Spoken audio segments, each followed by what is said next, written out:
আগামীকাল মাদ্রাসা সার্ভিস কমিশনের এক্সাম, এবং সেই এক্সাম নিয়েই আজকে আমাদের ক্লাস। আমি আজকে কিছু টপিক তোমাদের অবশ্যই আলোচনা করে দেওয়ার চেষ্টা করব এবং বুঝিয়ে দেওয়ার চেষ্টা করব।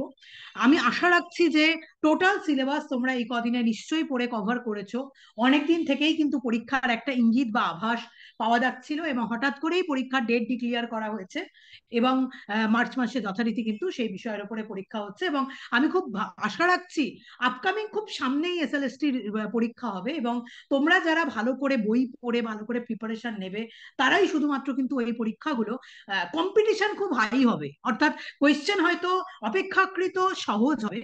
অন্তত নেট সেটের লেভেলে তো কখনোই প্রশ্ন হবে না, তার থেকে অপেক্ষাকৃত অনেক সহজ লেভেলের প্রশ্ন হবে। কিন্তু যে যে স্টুডেন্টসরা বই ভালো করে পড়ে যাবে, বই রপ্ত থাকবে, তাদের যে কোনো কনসেপ্ট তাদের রপ্ত থাকবে, তারাই কিন্তু শুধুমাত্র এই পরীক্ষাগুলোতে মানে ক্লিয়ার করার জায়গায় থাকবে। কারণ টাফ কম্পিটিশন হবে, হ্যাঁ, টাফ কম্পিটিশন হবে। মাদ্রাসারও এত স্টুডেন্টস মনে হয় এর আগে কোনোদিন মাদ্রাসার পরীক্ষা দেয়নি, এবং আপকামিং এসএলএসটি খুব তাড়াতাড়ি পরীক্ষা হবে, এবং সেখানেও টাফ কম্পিটিশন হবে। তার জন্য যেটা প্রয়োজন সেটা হচ্ছে একদম খুঁটিয়ে খুঁটিয়ে বই পড়া, বইয়ের কনসেপ্ট ক্লিয়ার করা। তোমাদের মাদ্রাসা সার্ভিস কমিশনের যে সিলেবাস ছিল, সেই সিলেবাসটা তো এসএলএসটিরই সিলেবাস হচ্ছে মাদ্রাসার সিলেবাস। আমি আশা করি, জানি যে তোমাদের ইন্ডিয়ান ফিলোসফি নিয়ে বেশি মাত্রায় সবার কোনো রকম কোনো অসুবিধা নেই, তোমরা আনসার করতে পারবে ইন্ডিয়ান ফিলোসফিতে। বাট সমস্ত স্টুডেন্টসের যেটা প্রবলেমেটিক এরিয়া থাকে সেটা হচ্ছে ওয়েস্টার্ন ফিলোসফি।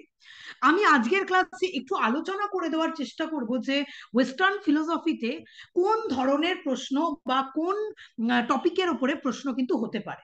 আবারও বলছি, প্রশ্নের লেভেল কিন্তু কখনোই অনেক স্ট্যান্ডার্ডের প্রশ্ন বা এটা হবে না, প্রশ্ন সহজ হবে। হ্যাঁ, এবার তুমি কতটা ওইটুকু টাইমের মধ্যে ডেলিভার করে আসতে পারছো সেটা ভীষণ ইম্পর্টেন্ট। যার যত কনসেপ্ট কোনো বিষয়ের উপরে ক্লিয়ার থাকবে, সে তত বেশি ভালো করে কিন্তু বিষয়গুলোকে ডেলিভার করে দিয়ে আসতে পারবে। আমি যেহেতু আজকের ক্লাসের যেটা টপিক সেটা আমি অবশ্যই টোটাল টোটাল ওয়েস্টার্ন ফিলোসফি সম্পর্কে রেখেছি, এই জন্য আমি ওয়েস্টার্ন ফিলোসফি একদম প্লেটো থেকে শুরু করে একদম ইমানুয়েল কান্ট অব্দি কোন কোন কোন কোন জায়গা কভার করে প্রশ্ন থাকবে সেই জায়গাগুলো আমি একবার করে আলোচনা করে দেওয়ার চেষ্টা করব। এবং আমি অবশ্যই চাইবো যে আমার আজকের ক্লাসের পর আজকে রাত্রেবেলা তোমরা অবশ্যই সবাই কিন্তু সেই জায়গাগুলো দেখে নেওয়ার চেষ্টা করবে ওয়েস্টার্ন ফিলোসফিতে। বাকিগুলো আশা করছি নিশ্চয়ই তোমাদের কভার হয়ে গেছে। Indian philosophy and all total psychology, social, political, logic নিশ্চয়ই আশা করি তোমরা সবাই করে ফেলেছো। এবং 90টা প্রশ্নের মধ্যে ইন্ডিয়ান এবং ওয়েস্টার্ন ফিলোসফি থেকেই যে সর্বাধিক মাত্রায় প্রশ্ন থাকবে এ কথা বলার অপেক্ষা রাখে না। তোমরা সবাই জানো most of the questions Indian philosophy and western philosophy থেকে হবে। সুতরাং যত তুমি ভালো পড়েছো, তোমাকে ওখানে ডেলিভার করে আসতে হবে 90 মিনিটের মধ্যে। আজকে আমি প্রথমেই একটু ওয়েস্টার্ন ফিলোসফির কোথা থেকে এই বিষয়গুলো প্রশ্ন হতে পারে সেই জায়গাগুলো আমরা আলোচনা করার চেষ্টা করছি। এনশিয়েন্ট, আমরা আমরা জানি যে আমরা মডার্ন ওয়েস্টার্ন ফিলোসফিকে, আমি পুরো বিষয়টা সামগ্রিকভাবে আলোচনা করার চেষ্টা করছি।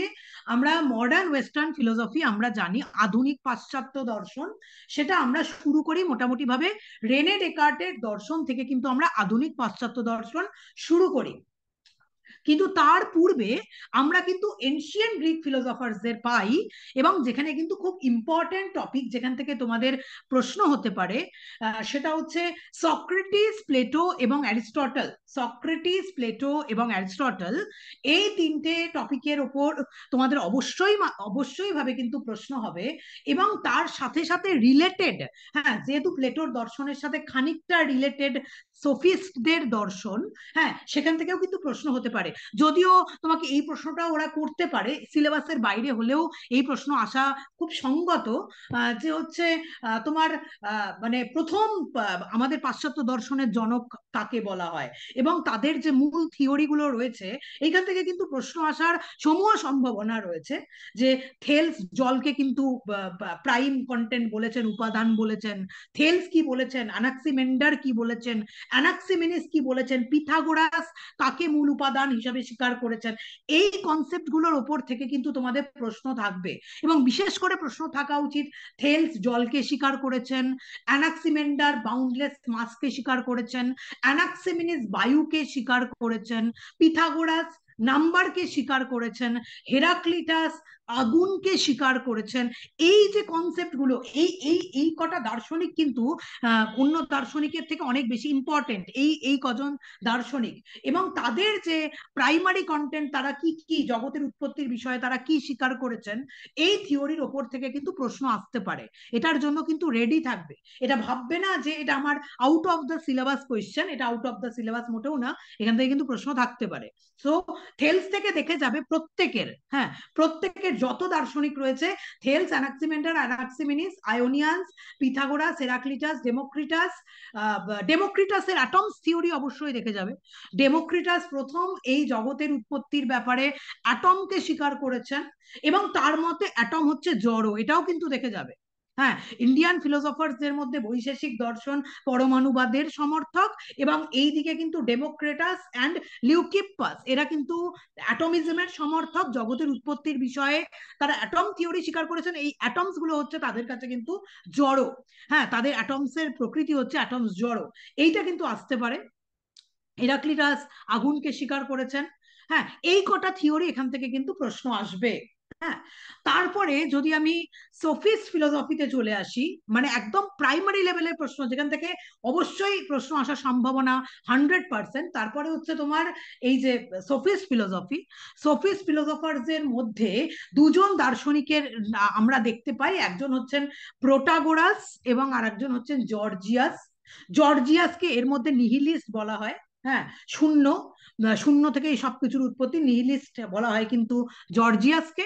আর প্রোটাগোরাস থেকে, এইটা দুটো প্রশ্ন প্রোটাগোরাস থেকে হতে পারে। একটা প্রোটাগোরাস থেকে প্রশ্ন এটা হতে পারে যে কে বলেছেন যে man is the measure of all things. হ্যাঁ, কে বলেছেন man is the measure of all things, অর্থাৎ মানুষই হচ্ছে সমস্ত কিছুর পরিমাপক, তার উত্তর হবে কিন্তু প্রোটাগোরাস। হ্যাঁ, আর আরেকটা প্রশ্ন এটা হতে পারে, নলেজ ইজ পারসেপশন। হ্যাঁ, কারা নলেজকে পারসেপশন বলেছেন, কারা নলেজকে প্রত্যক্ষ নির্ভর বলেছেন, সোফিস্টরা বলেছেন, প্রোটাগোরাস বলেছেন। তো এই জায়গাটাও কিন্তু খুব ইম্পর্টেন্ট প্রোটাগোরাসের এই থিওরি দুটো, একটা হচ্ছে man is the measure of all things, মানুষই হচ্ছে সমস্ত কিছুর পরিমাপক, এবং আরেকটা হচ্ছে কিন্তু তোমার তোমার ওই যে ওইটা যেটা আমি বললাম, কি বললাম এখনই, একটা তো প্রোটাগোরাসের, knowledge is perception. হ্যাঁ, নলেজ ইজ পারসেপশন। ম্যাম হ্যাঁ, নলেজ কারণ ইজ কেন এটা রিলেটেড প্রশ্ন, কেন Knowledge is কেন subjective. কেন কেন এটা রিলেটেড প্রশ্ন একটু বলি। নলেজ ইজ পারসেপশন এটা প্রোটাগোরাস বলেছেন, এবং প্রোটাগোরাসের বিরোধিতা করে, প্রোটাগোরাসের বিরোধিতা করে পরবর্তীকালে প্লেটোরা এটা বলেছেন, প্লেটো, অ্যারিস্টটল এটা বলেছেন, বা সক্রেটিস বলেছেন যে নলেজ ইজ নট পারসেপশন। হ্যাঁ, তাদের বিরোধিতা করছে, মানে প্রোটাগোরাসের বিরোধিতা করছেন বা সোফিস্টদের বিরোধিতা করে তারা তাদের মতটাকে ওখানে প্রতিষ্ঠা করছেন। হ্যাঁ, ইট ইজ ভেরি ইম্পর্টেন্ট, এটা কিন্তু দেখার জায়গা আছে। আর আরেকটা জায়গা থেকেও প্রশ্ন আসার, এই এনশিয়েন্ট গ্রিক ফিলোসফি যদি আমি ভেবে নিই, তার মধ্যে আরেকটা জায়গা থেকেও বেশি প্রশ্ন একটু আসতে পারে বা একটু অন্য ধরনের প্রশ্ন দিতে পারে। সেটা হচ্ছে তোমার পিথাগোরাস থেকে। যেহেতু অন্যান্য দার্শনিকদের মধ্যে পিথাগোরাস খুব একজন ইম্পর্টেন্ট ফিলোসফার, ম্যাথমেটিশিয়ান, মানে সেই জন্য এখান থেকে কিন্তু প্রশ্ন আসতে পারে, নাম্বার থিওরি থেকে প্রশ্ন আসতে পারে, বা এরকমও দিতে পারে আত্মার অমরতা। হ্যাঁ, এই কনসেপ্ট গুলো এনশিয়েন্ট গ্রিক ফিলোসফিতে কে স্বীকার করেছেন, এটাও কিন্তু উত্তর হবে কিন্তু তোমার পিথাগোরাস। সুতরাং পিথাগোরাসের এই জায়গাটা থেকেও কিন্তু প্রশ্ন আসতে পারে। তার মানে সব দর্শনের তত্ত্বের যে মূল উপাদানগুলো রয়েছে, সেই মূল উপাদানগুলো ভালো করে দেখে যাবে। সোফিস্টদের মধ্যে দুজন দার্শনিক, একজন প্রোটাগোরাস এবং আরেকজন হচ্ছেন জর্জিয়াস। প্রোটাগোরাসের থিওরি, এই লাইনটা তুলে প্রশ্ন আসতে পারে যে man is the measure of all things, এটা। আর জর্জিয়াস হচ্ছে নিহিলিস্ট, জর্জিয়াসকে বলা হয়। হ্যাঁ, তো এই জায়গাটা থেকেও কিন্তু প্রশ্ন আসতে পারে। এবং এই সমস্ত বিষয়ে প্রশ্ন আসার পর, এরপর যদি আমি সক্রেটিস, প্লেটো এবং অ্যারিস্টটলের মধ্যে ঢুকে যাই, তাহলে কিন্তু এইটা হবে যে ডায়ালেকটিক্যাল মেথড কে প্রথম কিন্তু প্রচলন করেছিলেন, ডায়ালেকটিক্যাল মেথড। হ্যাঁ, ডায়ালেকটিক্যাল মেথডের মাধ্যমে প্রথম শিক্ষাদান করেছিলেন কিন্তু সক্রেটিস, কিন্তু প্রথম নিজের সক্রেটিস যেহেতু নিজে কোনো গ্রন্থ রচনা করে যাননি, সক্রেটিস তার নিজের জীবদ্দশায় কোনো গ্রন্থ রচনা করেননি, সুতরাং সক্রেটিসের সমস্ত রকম বক্তব্য আমরা প্লেটোর দর্শন থেকে জানতে পারি। সক্রেটিসের সমস্ত বক্তব্য আমরা প্লেটোর দর্শন থেকে জানতে পারি।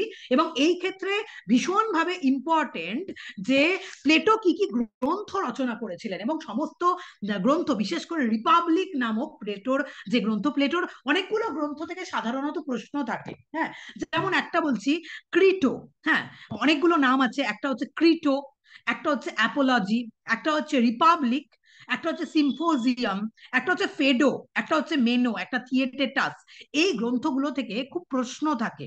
হ্যাঁ, এবং এই সবচেয়ে বেশি প্রশ্ন থাকে তোমার রিপাবলিক নামক গ্রন্থের ওপর, এবং এটা প্রশ্ন থাকে যে রিপাবলিক নামক গ্রন্থটা কোন ফর্মে লেখা। হ্যাঁ, এটা কিন্তু প্রশ্ন থাকে, রিপাবলিক নামক গ্রন্থটা কোন ফর্মে লেখা, ডায়ালেকটিক্যাল ফর্মে লেখা। হ্যাঁ, তোমার রিপাবলিক নামক গ্রন্থটি ডায়ালেকটিক্যাল ফর্মে লেখা, যে গ্রন্থে প্লেটো কিন্তু আদর্শ রাষ্ট্র কিরকম হবে এবং তার ন্যায় বিচার, থিওরি অফ জাস্টিস, এটাও কিন্তু তোমার প্লেটো থেকে প্রশ্ন হতে পারে যে থিওরি অফ জাস্টিস প্লেটো কোন গ্রন্থে লিখেছিলেন। সেটা কিন্তু প্লেটো অবশ্যই তার রিপাবলিক গ্রন্থে লিখেছিলেন। রিপাবলিক গ্রন্থটা টোটালটাই ডায়ালেকটিক্যাল ফর্মে লেখা, এবং সেখানে গুরু শিষ্যর যে কথোপকথন, হ্যাঁ, সেই কথোপকথনের মাধ্যমে কিন্তু এখানে স্টেটের কনসেপ্ট তুলে ধরা হয়েছে। অর্থাৎ গুরু হিসাবে এখানে কিন্তু সবসময় সবার প্রথম রাখা হয়েছে সক্রেটিসকে। সক্রেটিস হচ্ছেন প্লেটোর গুরু, এবং প্লেটো সমস্ত জায়গায় এটা স্বীকার করে এসছেন যে সক্রেটিস তার গুরু। হ্যাঁ, এই জন্য গুরুকে গুরু স্থানে রেখে গুরুর বক্তব্য, শিষ্যর বক্তব্য, গুরুর বক্তব্য, শিষ্যর বক্তব্য, এইভাবে পুরো ডায়ালেকটিক্যাল ফর্মে কিন্তু তোমার রিপাবলিক গ্রন্থটা লেখা হয়েছে। এবং রিপাবলিক গ্রন্থে কি বিষয় নিয়ে আলোচনা করা হয়েছে? রিপাবলিক গ্রন্থে কিন্তু আদর্শ যে রাষ্ট্র ব্যবস্থা, স্টেট কনসেপ্ট এবং তার থিওরি অফ জাস্টিস, হ্যাঁ, সেটা কিন্তু তোমার রিপাবলিক নামক গ্রন্থেই কিন্তু লেখা হয়েছে। আর আরেকটা জিনিস আছে, নলেজ ইজ নট পারসেপশন। হ্যাঁ, আমি একটু আগেই বললাম কেন আমরা প্রোটাগোরাসের বক্তব্যটা বললাম, কারণ প্রোটাগোরাসের মতকে বিরোধিতা করেই প্রথম কিন্তু তোমার সক্রেটিস এটা বলেছেন বা প্লেটো এটা বলেছেন যে knowledge is not perception, knowledge শুধুমাত্র প্রত্যক্ষ নয়। ঠিক আছে, নলেজ তার বাইরেও কিছু, এবং নলেজ কনসেপ্ট থেকে আসে, পারসেপ্ট থেকে আসে না, পারসেপশন থেকে নলেজ হয় না, নলেজ হয় কনসেপ্ট থেকে, থ্রু কনসেপ্ট। এখানে একটা ইংরেজি লাইন আছে বিখ্যাত, আমি ভুলে গেছি ইংরেজি লাইনটা, আমি আমার স্টুডেন্টসদের অবশ্যই পড়িয়েছিলাম, সেটা তোমরা অবশ্যই দেখবে। এবং সেটা হচ্ছে এটা যে নলেজ ইজ নট পারসেপশন। এটা কে বলেছেন? এটা বলেছেন কিন্তু প্লেটো, এটা বলেছেন, অপশনগুলো দেখবে যে অপশনের মধ্যে কি দিচ্ছে। এবং নলেজ কনসেপ্টের মাধ্যমে হয়, নলেজ প্রত্যয়ের মাধ্যম দিয়ে হয়, পারসেপশনের মাধ্যম দিয়ে হয় না, প্রত্যয়ের মাধ্যম দিয়ে হয়। এটাও কিন্তু প্লেটো এবং সক্রেটিস দুজনেই কিন্তু তার দর্শনে স্বীকার করেছেন। এবং নলেজ যে অভিজ্ঞতার মাধ্যম দিয়ে হয় না, জ্ঞানতত্ত্ব, হ্যাঁ, প্লেটোর যে জ্ঞানতত্ত্ব সেটা তিনি কোন গ্রন্থে আলোচনা করেছেন?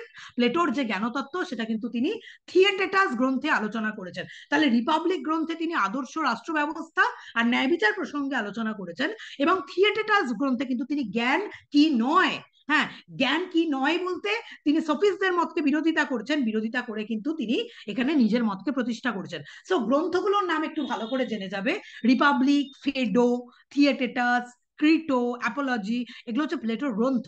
শুধু গ্রন্থ সব দার্শনিকেরই দেখে যাবে, হ্যাঁ, আমি পরে বলছি সব দার্শনিকের কথা। তাহলে প্লেটোর এই গ্রন্থগুলো, আর কোন কোন গ্রন্থে সাধারণত প্লেটো কি কি আলোচনা করেছেন, বিশেষ করে তার জ্ঞানতত্ত্ব এবং তার থিওরি অফ জাস্টিস, তিনি কি গ্রন্থে আলোচনা করেছেন, এই জায়গাটা কিন্তু ভালো করে দেখে যাবে। হ্যাঁ, আমি তো বলেই দিলাম যে নলেজ ইজ নট পারসেপশন, এগুলো কিন্তু প্লেটোর বক্তব্য। এবং প্লেটোর যে জায়গা থেকে সবচেয়ে বেশি পরিমাণে প্রশ্ন দেওয়ার সম্ভাবনা, এবং সেটা হচ্ছে কিন্তু প্লেটোর নলেজ ইজ নট ওপিনিয়ন। কে বলেছেন? নলেজ বিশ্বাস নয়, হ্যাঁ, জ্ঞান বিশ্বাস নয়, knowledge is not opinion or belief, এটা কে বলেছেন? হ্যাঁ, নলেজ মতামত বা বিশ্বাস নয়, এটাও কিন্তু প্লেটো বলেছেন। এটা থেকে কিন্তু তোমার প্রশ্ন হতে পারে। হ্যাঁ, তারপর তোমার প্লেটোর দ্বিজাগতিক তত্ত্ব সম্পর্কে অবশ্যই প্রশ্ন হবে। প্লেটোই প্রথমবার এই দ্বিজাগতিক তত্ত্ব কিন্তু তার দর্শনে স্বীকার করেছেন, এবং পরবর্তীকালে অ্যারিস্টটল প্লেটোর এই দ্বিজাগতিক তত্ত্ব তিনি খণ্ডন করেছেন। এবং এই দ্বিজাগতিক তত্ত্বের মধ্যে আরেকটা প্রশ্ন এখানে হতে পারে, এই দুটো জগতের মধ্যে কি ধরনের সম্পর্ক রয়েছে, এটা ভেরি ইম্পর্টেন্ট প্রশ্ন। ঠিক আছে? এই দুটো জগতের মধ্যে কি ধরনের সম্বন্ধ রয়েছে, এবং এখানে সবচেয়ে বেশি প্রশ্ন থাকে পার্টিসিপেশনের উপর, অর্থাৎ অংশগ্রহণের সম্পর্ক। বিশেষ সামান্যতে অংশগ্রহণ করে, এই বিশেষ এবং সামান্যের এই দুটো জগতের মধ্যে সম্পর্ক কিভাবে প্লেটো তার দর্শনে ব্যাখ্যা করেছেন, দুটো সম্বন্ধের মাধ্যমে তিনি এখানে ব্যাখ্যা করেছেন। হ্যাঁ, একটা হচ্ছে মূল অমূলের সম্বন্ধ, আর আরেকটা হচ্ছে অংশগ্রহণের সম্বন্ধ। কোন সম্বন্ধের মাধ্যমে প্লেটো বিশেষ জগৎ এবং সামান্য জগতের মধ্যে সম্বন্ধ তৈরি করেছেন, এই প্রশ্নটা কিন্তু ভেরি ইম্পর্টেন্ট আসে। হ্যাঁ, একটা হচ্ছে পার্টিসিপেশন, আর আরেকটা হচ্ছে আর্কিটাইপ মডেল রিলেশন, অর্থাৎ মূল অমূলের সম্বন্ধ এবং অংশগ্রহণের সম্বন্ধ। এই অংশগ্রহণের সম্বন্ধ দিয়ে কিন্তু অনেক সময় প্রশ্ন হয়, ভেরি ইম্পর্টেন্ট এরিয়া। হ্যাঁ, দুটো জগতের মধ্যে সম্বন্ধকে প্লেটো কিভাবে ব্যাখ্যা করেছেন। আর প্লেটোর যে সামান্যের যে জগৎ, এই সামান্যের জগতের যে বৈশিষ্ট্যগুলো রয়েছে, এই যে সামান্যের জগৎ নিত্য, সামান্যের জগৎ শাশ্বত, সামান্যের জগৎ অপরিবর্তনীয়, এই সামান্যের যে ক্রাইটেরিয়া গুলো রয়েছে, সামান্য কি, এইটা জাস্ট একটু লাইনগুলো দেখে যাবে, কিন্তু এখান থেকে সমূহ প্রশ্ন আসার সম্ভাবনা কিন্তু বিশেষের সঙ্গে সামান্যের সম্পর্ককে প্লেটো কিভাবে ব্যাখ্যা করেছেন। প্লেটোর জ্ঞানতত্ত্বে প্লেটো কেন বলেছেন, কেন উত্তর তো আর দেবে না, নলেজ ইজ নট পারসেপশন, এটা কে বলেছেন? হ্যাঁ, নলেজ আমাদের হয় কনসেপ্টের মাধ্যম দিয়ে বা প্রত্যয়ের মাধ্যম দিয়ে, এটা কে বলেছেন? প্লেটো বলেছেন, সক্রেটিস বলেছেন। সক্রেটিসের যেহেতু কোনো গ্রন্থ পাওয়া যায় না, এই জন্য সক্রেটিসের সমস্ত বক্তব্যগুলো আমরা প্লেটোর মুখ দিয়ে শুনি, বা প্লেটোর মুখ থেকে জানি, বা প্লেটোর গ্রন্থের মাধ্যম দিয়ে কিন্তু এটা জানা যায়। এখানে ধারণা কি, হ্যাঁ মানে ধারণার জগৎ, হ্যাঁ সামান্যের জগৎ বা ধারণার জগৎ বলতে প্লেটো কি বুঝিয়েছেন, এটা ইম্পর্টেন্ট, আর রিলেশনটা ভেরি মাচ ইম্পর্টেন্ট। হ্যাঁ, এইটা এখান থেকে কিন্তু তোমরা দেখে যাবে। আশা করি এর বাইরে তোমাদের প্রশ্ন হবে না। প্লেটোর বিভিন্ন গ্রন্থগুলোর নাম দেখবে, প্লেটোর জ্ঞানতত্ত্বের থিওরিটা, কেন প্লেটো জ্ঞানকে বিশ্বাসের থেকে আলাদা করেছেন, বিশ্বাস জ্ঞান নয় সেটা তিনি বলেছেন। আর তার সাথে প্লেটোর ধারণার জগৎ এবং ধারণার জগতের সঙ্গে দ্বিজাগতিক তত্ত্ব, এটা কিন্তু প্রশ্ন দিতে পারে, দ্বিজাগতিক তত্ত্ব প্রথম কে স্বীকার করেছেন, কোন এনশিয়েন্ট গ্রিক ফিলোসফার প্রথম এই দ্বিজাগতিক তত্ত্ব স্বীকার করেছেন, সেটা অবশ্যই কিন্তু প্লেটো। এবং এই প্রসঙ্গে আমি যদি পরবর্তীকালে ভুলে যাই, সেজন্য বলছি, প্লেটোর এই দ্বিজাগতিক তত্ত্বকে কিন্তু খণ্ডন করেছেন কিন্তু অ্যারিস্টটল। ঠিক আছে?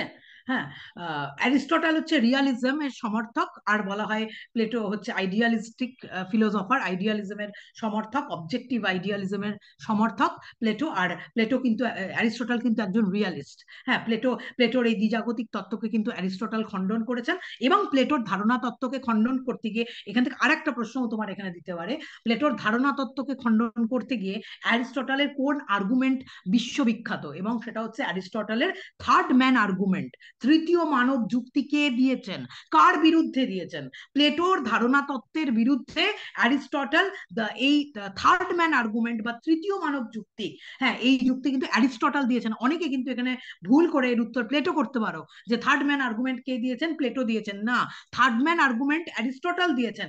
কার বিরুদ্ধে দিয়েছেন? প্লেটোর যে ধারণা তত্ত্ব, তার ধারণা তত্ত্বের সমালোচনা করতে গিয়ে, তার দ্বিজাগতিক তত্ত্বের সমালোচনা করতে গিয়ে অ্যারিস্টটল কিন্তু এই থার্ড ম্যান আর্গুমেন্ট সামনে কিন্তু রেখেছেন। এটা কিন্তু ভেরি ভেরি ইম্পর্টেন্ট। আশা করছি, আমার মনে হয়, হ্যাঁ আমি তো আর প্রশ্ন করিনি, আশা করছি, আমার মনে হয় যে এর বাইরে কিন্তু এই জায়গাটা থেকে কোনো প্রশ্ন কিন্তু হবে না। হ্যাঁ, এইখান থেকে কোনো প্রশ্ন হবে না।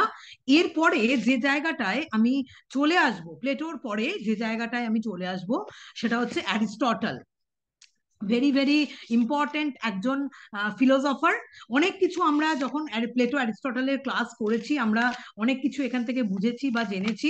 অ্যারিস্টটলের যে বিখ্যাত গ্রন্থ আছে, নিকোমেকিয়ান এথিক্স থেকে শুরু করে যা যা যা যা অ্যারিস্টটলের বিখ্যাত, মেটাফিজিক্স অ্যারিস্টটলের বিখ্যাত গ্রন্থ, এই গ্রন্থগুলোর নাম, সব দার্শনিকদের গ্রন্থগুলোর নাম একটু ভালো করে দেখে যাবে। ঠিক আছে, যে কি কি কি কি তারা মেন গ্রন্থগুলো লিখেছেন। বিশেষ করে আমি যেটুকু অংশ আলোচনা করছি, প্রথমে এনশিয়েন্ট গ্রিক ফিলোসফির মধ্যে প্লেটোর বিখ্যাত গ্রন্থ আর অ্যারিস্টটলের যে বিখ্যাত গ্রন্থগুলো দেখে যাবে। নিকোমেকিয়ান এথিক্সে অ্যারিস্টটল কিন্তু তার এথিক্যাল পার্টটা আলোচনা করেছেন, মেটাফিজিক্স গ্রন্থে তিনি কি বিষয় নিয়ে আলোচনা করেছেন, এই জায়গাগুলো কিন্তু অবশ্যই দেখে যাবে। এবং এখানে যেটা ভেরি ইম্পর্টেন্ট অ্যারিস্টটল থেকে, যেটা তোমাদের অবশ্যই প্রশ্ন থাকতে পারে, সেটা হচ্ছে মেটাফিজিক্স গ্রন্থটাতেও ফার্স্ট ফিলোসফি বলা হয়, ঠিক আছে। অ্যারিস্টটল মেটাফিজিক্স গ্রন্থটার প্রথম নামকরণ করেছিলেন ফার্স্ট ফিলোসফি বা আদি দর্শন, এবং পরবর্তীকালে হ্যাঁ এখানে কিন্তু এই মেটাফিজিক্স নামক গ্রন্থে কিন্তু অ্যারিস্টটল তার পরাতাত্ত্বিক আলোচনা করেছেন, মেটাফিজিক্যাল ভিউ নিয়ে কিন্তু অ্যারিস্টটল এই গ্রন্থে আলোচনা করেছেন। এবং এই প্রসঙ্গে অ্যারিস্টটলের চার কারণ তত্ত্ব ভেরি ভেরি ইম্পর্টেন্ট একটা এরিয়া। অ্যারিস্টটলের চার কারণ তত্ত্ব থেকে কিন্তু তোমাদের 99% প্রশ্ন আসার সম্ভাবনা। এখানে অ্যারিস্টটল টোটাল চারটে কারণ তিনি দিয়েছিলেন, হ্যাঁ, জগতের উৎপত্তির ব্যাপারে। একটা হচ্ছে material cause, efficient cause, formal cause and final cause. Total চারটে কজের কথা তিনি বলেছেন। এখানে তোমাদের পরীক্ষার প্রশ্ন আসবে কোনো একটা এক্সট্রা কজ দিয়ে বলবে যে হয়তো কোনটা অ্যারিস্টটল প্রদত্ত কজ নয়, কোনটা অ্যারিস্টটল চারটে, তোমার চারটে কজের নাম কিন্তু তোমাকে ভালো করে জেনে রাখতে হবে। Material cause, efficient cause, formal cause and final cause, এই চারটে কজের কথা কারণ তত্ত্বে স্বীকার করেছেন অ্যারিস্টটল। এবং আরেকটা হয়তো কোনো একটা অপশন দিয়ে বলবে যে কোনটা অ্যারিস্টটল স্বীকার করেননি, হ্যাঁ, তাহলে কিন্তু সেটাই তোমার উত্তর হবে। বা কোনো একটা টেবিল তৈরি করার ক্ষেত্রে বা কোনো একটা কাঠের চেয়ার তৈরি করার ক্ষেত্রে তোমাকে বলতে পারে কোনটা এফিশিয়েন্ট কজ, কোনটা মেটেরিয়াল কজ, কোনটা ফর্মাল কজ এবং কোনটা ফাইনাল কজ। হ্যাঁ, তোমাকে জিজ্ঞাসা করতে পারে এবং তোমাকে সেটা ম্যাচ মেকিং করতে দিতে পারে, কিন্তু হ্যাঁ ম্যাচ করতে দিতে পারে যে কোনটা এর মধ্যে মেটেরিয়াল, অর্থাৎ টেবিলের যে উপাদান সেটা হচ্ছে মেটেরিয়াল, ঠিক আছে, যে কোনটা মেটেরিয়াল, কোনটা এফিশিয়েন্ট, কোনটা ফর্মাল আর কোনটা ফাইনাল। হ্যাঁ, সেইটা নিয়ে কিন্তু প্রশ্ন অবশ্যই আসতে পারে। হ্যাঁ, করে নাও। ঠিক আছে, তাহলে এইটা নিয়ে কিন্তু অবশ্যই প্রশ্ন আসতে পারে। এবং যেটা অ্যারিস্টটলের দুটো তিনটে জিনিস, দুটো তিনটে টার্মও তুমি যদি মাথায় রাখো তাহলে এখান থেকে কিন্তু প্রশ্ন কমন পাওয়া যেতে পারে। একটা হচ্ছে ফর্ম অ্যান্ড ম্যাটার, এটা একটা টার্ম তুমি অবশ্যই মাথায় রাখবে, তোমরা জানো, হ্যাঁ, যে ফর্ম অ্যান্ড ম্যাটার এই টার্মটা মাথায় রাখবে। অ্যাকচুয়ালিটি অ্যান্ড পোটেনশিয়ালিটি এই টার্মটাও কিন্তু তুমি মাথায় রাখবে। হ্যাঁ, ফর্মলেস ম্যাটার কি এক্সিস্ট করতে পারে? হ্যাঁ, এই জগতে কি কোনো ফর্মলেস ম্যাটার এক্সিস্ট করতে পারে? এই নিয়েও কিন্তু তোমাদের অ্যারিস্টটল থেকে প্রশ্ন হতে পারে যে না, ফর্মলেস ম্যাটার কিন্তু কখনো থাকতে পারে না। What exist is formed matter, যে কোনো ফর্মযুক্ত ম্যাটারই কিন্তু এই জগতে এক্সিস্ট করে, ফর্মলেস ম্যাটার কিন্তু কখনো থাকতে পারে না। আর এগুলো সবই আছে কিন্তু অ্যারিস্টটলের চার কারণ তত্ত্বে, অ্যারিস্টটলের ফর্ম অ্যান্ড ম্যাটারের কনসেপ্টের মধ্যে। আর এই টার্মগুলো অবশ্যই মাথায় রাখবে যে হচ্ছে অ্যাকচুয়ালিটি, পোটেনশিয়ালিটি, সবার নিচে থাকে ম্যাটার এবং সবার উপরে থাকে কিন্তু তোমার ফর্ম। হ্যাঁ, এবং এই ম্যাটার এবং ফর্ম নিয়ে কিন্তু অ্যারিস্টটলের প্রশ্ন থাকবে। এর বাইরে শুধুমাত্রই হয়তো এটা দিতে পারে যে অ্যারিস্টটল প্লেটোর ধারণা তত্ত্বের খণ্ডন করতে গিয়ে কোন আর্গুমেন্ট তিনি দিয়েছেন, এখানে কিন্তু তিনি থার্ড ম্যান আর্গুমেন্ট দিয়েছেন। হ্যাঁ, এটা থেকে প্রশ্ন থাকবে। আমার মনে হয় না এর বাইরে থেকে অ্যারিস্টটলের কোনো প্রশ্ন তোমাদের দেবে। হ্যাঁ, এর বাইরে থেকে দেবে না, কারণ এগুলোই হচ্ছে তোমাদের যেগুলো টপিক, যার মধ্যে পাঠ্য আছে সেই টপিক কিন্তু এটাই, যার উপর থেকে কিন্তু তোমাদের প্রশ্ন আসতে পারে। সুতরাং আমি যদি প্লেটো এবং অ্যারিস্টটল যেটা তোমাদের সিলেবাসে আছে তার মধ্যে ভাবি, শুধু তুমি প্লেটোর গ্রন্থগুলোর নাম, অ্যারিস্টটলের গ্রন্থগুলোর নাম, বিখ্যাত গ্রন্থগুলোর নাম, প্লেটোর জ্ঞানতত্ত্ব, প্লেটোর তোমার হচ্ছে ধারণা তত্ত্ব, ধারণা তত্ত্বে অ্যারিস্টটলের জাস্ট একটু সমালোচনাটা কি আর্গুমেন্ট দিয়েছেন আমি তো আলোচনাই করে দিলাম, তোমাদের তো অসুবিধা হওয়ার কথা না। আর তারপর হচ্ছে চারটে কারণ অ্যারিস্টটল কি কি স্বীকার করেছেন, কোনটা স্বীকার করেন, নামগুলো অবশ্যই ভালো করে জেনে রাখবে যে চারটে কারণ কি কি। ফর্ম ম্যাটার বলতে তিনি কি বুঝিয়েছেন, অ্যাকচুয়ালিটি পোটেনশিয়ালিটি বলতে তিনি কি বুঝিয়েছেন, জাস্ট এইটুকু। এর বাইরে আমার মনে হয় না অ্যারিস্টটল থেকে কোনো কিছু দেখার দরকার আছে। সবার নিচের স্তরে থাকে হচ্ছে ফর্মলেস ম্যাটার, আর সবার উপরের স্তরে থাকে হচ্ছে ম্যাটারলেস ফর্ম, এবং মাঝখানের যে জগৎটা ফর্ম ম্যাটার সবসময় কিন্তু সেটা এক্সিস্ট করে। হ্যাঁ, সবার নিচে থাকে ম্যাটার, সবার উপরে থাকে ফর্ম, নিচের স্তরে থাকে ফর্মলেস ম্যাটার আর উপরের স্তরে থাকে কিন্তু তোমার ম্যাটারলেস ফর্ম। এই বিষয়টার কনসেপ্টটা কিন্তু একটুখানি জাস্ট দেখে যেও, এখান থেকে প্রশ্ন কিন্তু দিতে পারে, দিতে পারে না, এখান থেকে কিন্তু প্রশ্ন অবশ্যই আসবে। এর বাইরে আমার মনে হয় না যে প্লেটো অ্যারিস্টটল থেকে তোমাদের আর কোনো রকম কোনো প্রশ্ন আসতে পারে। চারটে কারণ ভালো করে দেখে যাবে, কোনো একটা মানে জিনিস তৈরির ক্ষেত্রে কোনটা কোন কারণ, কোনটা মেটেরিয়াল, কোনটা এফিশিয়েন্ট, কোনটা ফর্মাল আর কোনটা ফাইনাল কজ, এই চারটে কিন্তু বিষয় একটু দেখে যেও। হ্যাঁ, এখান থেকে কিন্তু প্রশ্ন অবশ্যই ভাবে কিন্তু আসতে পারে। একজন অ্যারিস্টটল কিন্তু একজন রিয়ালিস্ট ফিলোসফার, এটা কিন্তু অবশ্যই মাথায় রাখবে। প্লেটোর দ্বিজাগতিক যে তত্ত্ব, সেই দ্বিজাগতিক তত্ত্বকে কিন্তু অ্যারিস্টটল অবশ্যই অস্বীকার আবিষ্কার করেছেন, এবং অ্যারিস্টটল শুধুমাত্র এই জগতের কথাই বলেছেন। হ্যাঁ, এবং তিনি এটা বলেছেন ইউনিভার্সাল বা সামান্য কখনো অন্য কোনো জগতে অবস্থান করতে পারে না, সামান্য এই জগতেই অবস্থান করে এবং বিশেষ বিশেষ বস্তুর মধ্যেই অবস্থান করে। বিশেষ বিশেষ বস্তু ছাড়া সামান্য স্বতন্ত্রভাবে আলাদাভাবে কখনো অবস্থান করতে পারে না। প্লেটো যেমন সামান্যের জগৎ এবং বিশেষের জগৎকে তিনি আলাদা করে দিয়েছেন, অ্যারিস্টটল বলেছেন যে না, সামান্যের জগৎ এবং বিশেষ জগৎ আলাদা নয়, সামান্য অবস্থান করে, ইউনিভার্সাল অবস্থান করে, বিশেষের মধ্যেই অবস্থান করে, মানুষের মধ্যেই মনুষ্যত্ব অবস্থান করে। ঠিক আছে, মনুষ্যত্ব মানুষের বাইরের কোনো বিষয় কিন্তু মনুষ্যত্ব কখনোই নয়। হ্যাঁ, এই বিষয়গুলোর কনসেপ্ট একটু দেখে যাবে, একটু ক্লিয়ার করে যাবে এখানে কি বলেছে।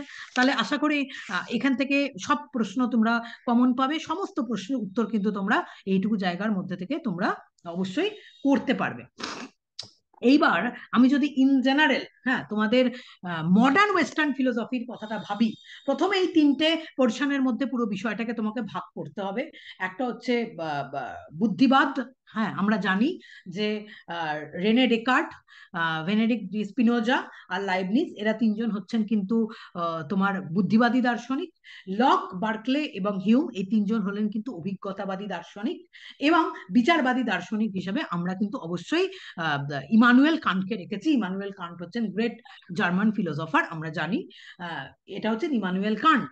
হ্যাঁ, এবং কেন আমরা এই তিনটে দর্শনের মধ্যে বা ইয়ের মধ্যে পার্থক্য করেছি সম্প্রদায়ের মধ্যে, তার কারণ হচ্ছে জ্ঞানের উৎপত্তির বিষয়ে, হ্যাঁ, বুদ্ধির যে মাহাত্ম্য বা যে গুরুত্ব, সেই গুরুত্বকে বুদ্ধিবাদী দার্শনিকরা সর্বশ্রেষ্ঠ পর্যায়ে বুদ্ধিবাদী দার্শনিকেরা রেখেছেন।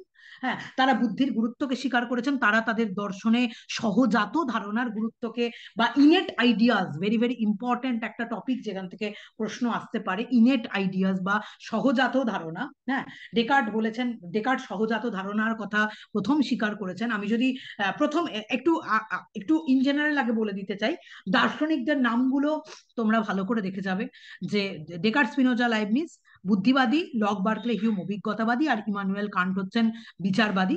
এবং তাদের যে বিখ্যাত গ্রন্থগুলো রয়েছে, আমি কিন্তু আবারও বলছি, সবার বিখ্যাত যে গ্রন্থগুলো রয়েছে, যেমন ডেকার্টের বিখ্যাত গ্রন্থ হচ্ছে মেডিটেশন, অবশ্যই জেনে যাবে। স্পিনোজার বিখ্যাত গ্রন্থ, লাইবনিজের বিখ্যাত গ্রন্থ মনাডোলজি দেখে যাবে। লকের বিখ্যাত গ্রন্থ অ্যান্ড এসে কনসার্নিং হিউম্যান আন্ডারস্ট্যান্ডিং দেখে যাবে। বার্কলের বিখ্যাত গ্রন্থ, হিউমের বিখ্যাত গ্রন্থ, তারপর ইমানুয়েল কান্টের বিখ্যাত গ্রন্থ। জাস্ট বিখ্যাত গ্রন্থগুলো কি কি রয়েছে এগুলো কিন্তু চোখ বুলিয়ে গেলেও তোমার এখান থেকে কিন্তু দুটো থেকে তিনটে প্রশ্ন অবশ্যই কমন পাওয়া উচিত। দুটো থেকে তিনটে প্রশ্ন কিন্তু not a matter of joke. হ্যাঁ, সুতরাং সবার যেটা তোমার বিখ্যাত গ্রন্থ রয়েছে সেটা অবশ্যই প্রথমে এটা দেখে যাবে।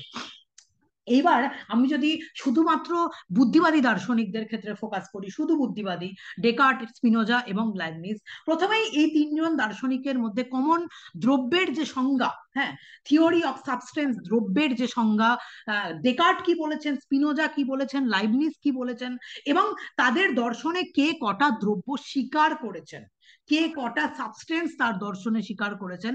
অর্থাৎ ডেকার্ট তার দর্শনে তিনটে সাবস্টেন্সের কথা স্বীকার করেছেন, একটা হচ্ছে ইন্ডিপেন্ডেন্ট সাবস্টেন্স, একটা হচ্ছে ডিপেন্ডেন্ট সাবস্টেন্স। ঠিক আছে, সুতরাং তো তোমরা এটা জানো, এতদিন ধরে তোমরা পড়ে এসছো, একটা হচ্ছে ঈশ্বর আর একটা হচ্ছে দেহ এবং মন, দুটো ডিপেন্ডেন্ট সাবস্টেন্সের কথা বলেছেন স্পিনোজা।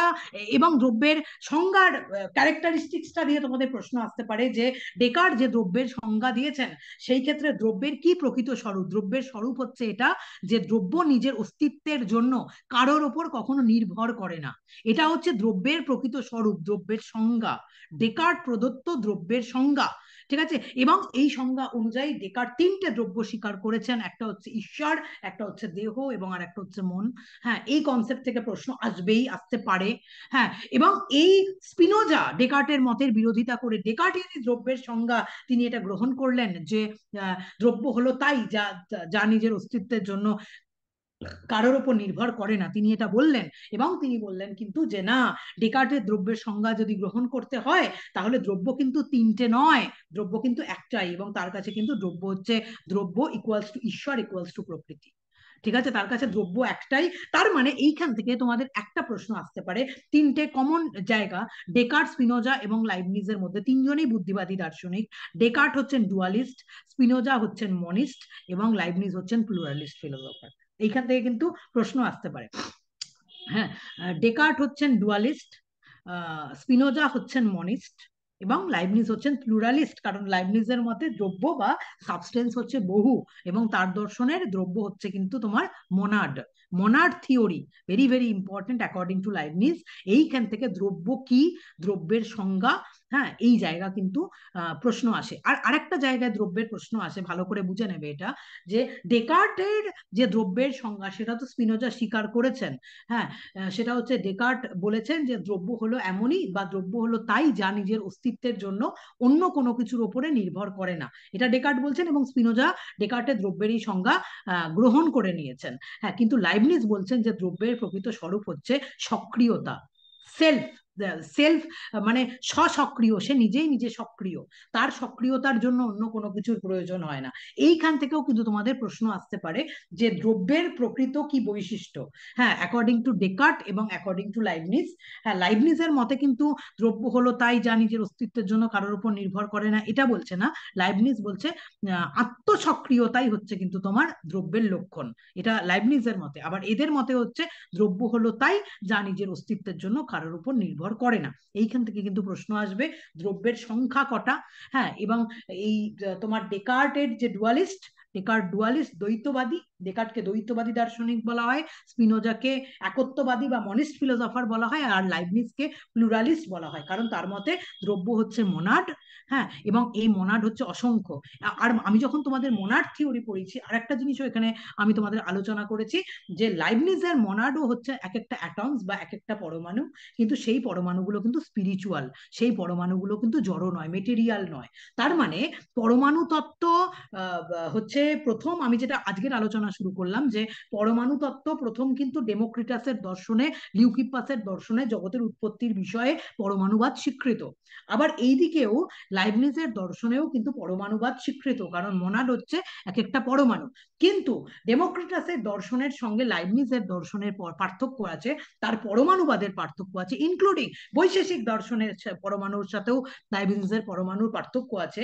এবং এটা হলো এটা, যে বৈশেষিকের পরমাণুবাদ বা হচ্ছে তোমার ডেমোক্রিটাস বা লিউকিপাসের যে পরমাণু, সেই পরমাণুগুলো হচ্ছে জড়, সেই পরমাণুগুলো হচ্ছে মেটেরিয়াল। কিন্তু লাইবনিজের মতে এই পরমাণু বা মনাড কিন্তু মেটেরিয়াল নয়, এই মনাডগুলো কিন্তু স্পিরিচুয়াল। ঠিক আছে, তো এই এই এই জায়গার উপর থেকে কিন্তু প্রশ্ন থাকতে পারে অবশ্যই। হ্যাঁ, ইন জেনারেল তাদের যে দ্রব্যতত্ত্ব, কে কটা দ্রব্য স্বীকার করেছে, দ্রব্যের যে সংজ্ঞা, এটা দেখে যাবে, কে ডুয়ালিস্ট ফিলোসফার, কে মনিস্ট ফিলোসফার, কে প্লুরালিস্ট ফিলোসফার, এটা এখান থেকে দেখে যাবে। এবং পার্টিকুলারলি যদি শুধুমাত্র আমি ডেকার্টের দর্শন ফোকাস করি, তাহলে প্রথমেই এটা প্রশ্ন আসে, ডেকার্ট কি একজন সংশয়বাদী? ঠিক আছে, ডেকার্ট কি একজন সংশয়বাদী? তিনি কি সংশয়, তাকে কি প্রকৃতই একটা সংশয়বাদী দার্শনিক বলা যায়? না, ডেকার্ট কিন্তু কখনোই একজন সংশয়বাদী নন। হ্যাঁ, ডেকার্ট সংশয় করার মাধ্যমে, ডাউটের মাধ্যম দিয়ে তার থিওরিটাকে শুরু করেছিলেন, কিন্তু শুরু করে তিনি কিন্তু নিশ্চিত সত্যে সবসময় উপনীত হতে চেয়েছিলেন।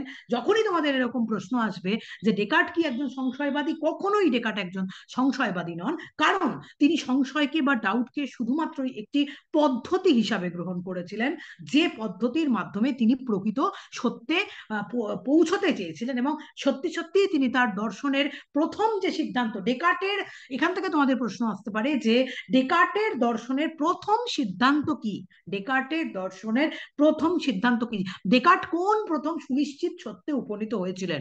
ডেকার্ট প্রথম ডাউটের মাধ্যমে, দ্য মেথড অফ ডাউট, সংশয় প্রক্রিয়ার মাধ্যমে তিনি যে থিওরিতে প্রথম এসে উপস্থিত হয়েছিলেন, এবং সেটা হচ্ছে কিন্তু তোমার কোজিটো আর্গো সাম, অর্থাৎ আমি চিন্তা করি অতএব আমি আছি। হ্যাঁ, আমি যে চিন্তা করি সেটাই আমার অস্তিত্বকে প্রমাণ করে, আমার অস্তিত্বকে, আমি সমস্ত কিছুকে এই জগতে সংশয় করা গেলেও নিজের অস্তিত্বকে কিন্তু কখনো সংশয় করা যায় না।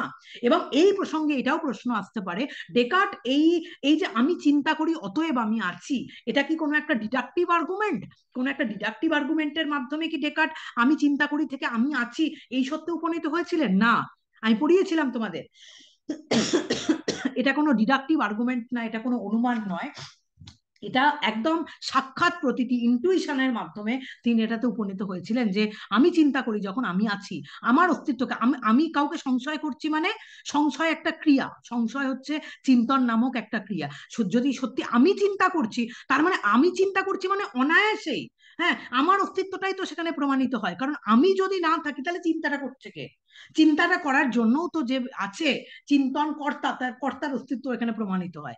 হ্যাঁ, সুতরাং এই জায়গা থেকে কিন্তু অবশ্যই প্রশ্ন আসতে পারে, এবং বেশি প্রশ্ন থাকে কি ডেকার্টকে কি একজন সংশয়বাদী বলা যায়? কখনোই ডেকার্ট একজন সংশয়বাদী নন।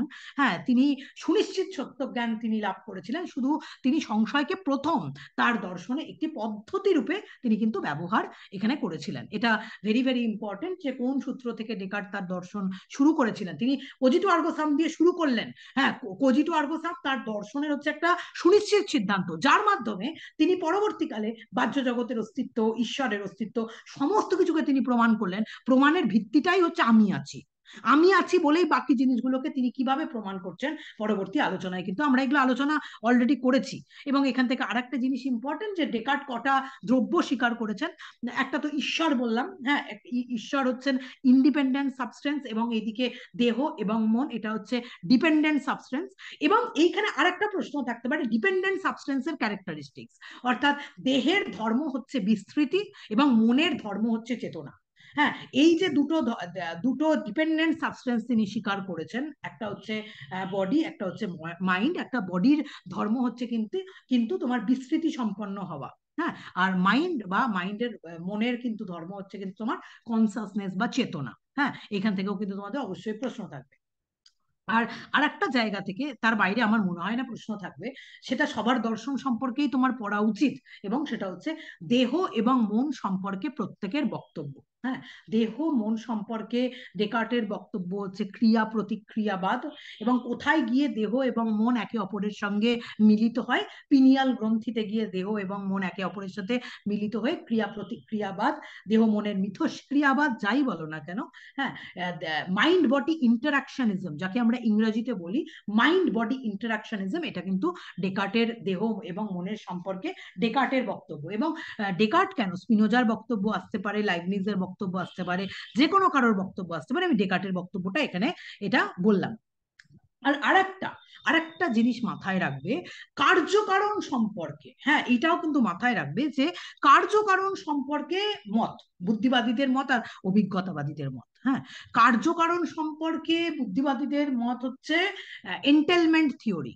হ্যাঁ, কার্যর মধ্যে কারণের মধ্যেই কার্য লুকিয়ে থাকে, কারণের সাথে কার্যের যে অনিবার্য সম্বন্ধ, নেসেসারি রিলেশন, অনিবার্য সম্বন্ধ, এটা কিন্তু বুদ্ধিবাদী দার্শনিকরা বলে।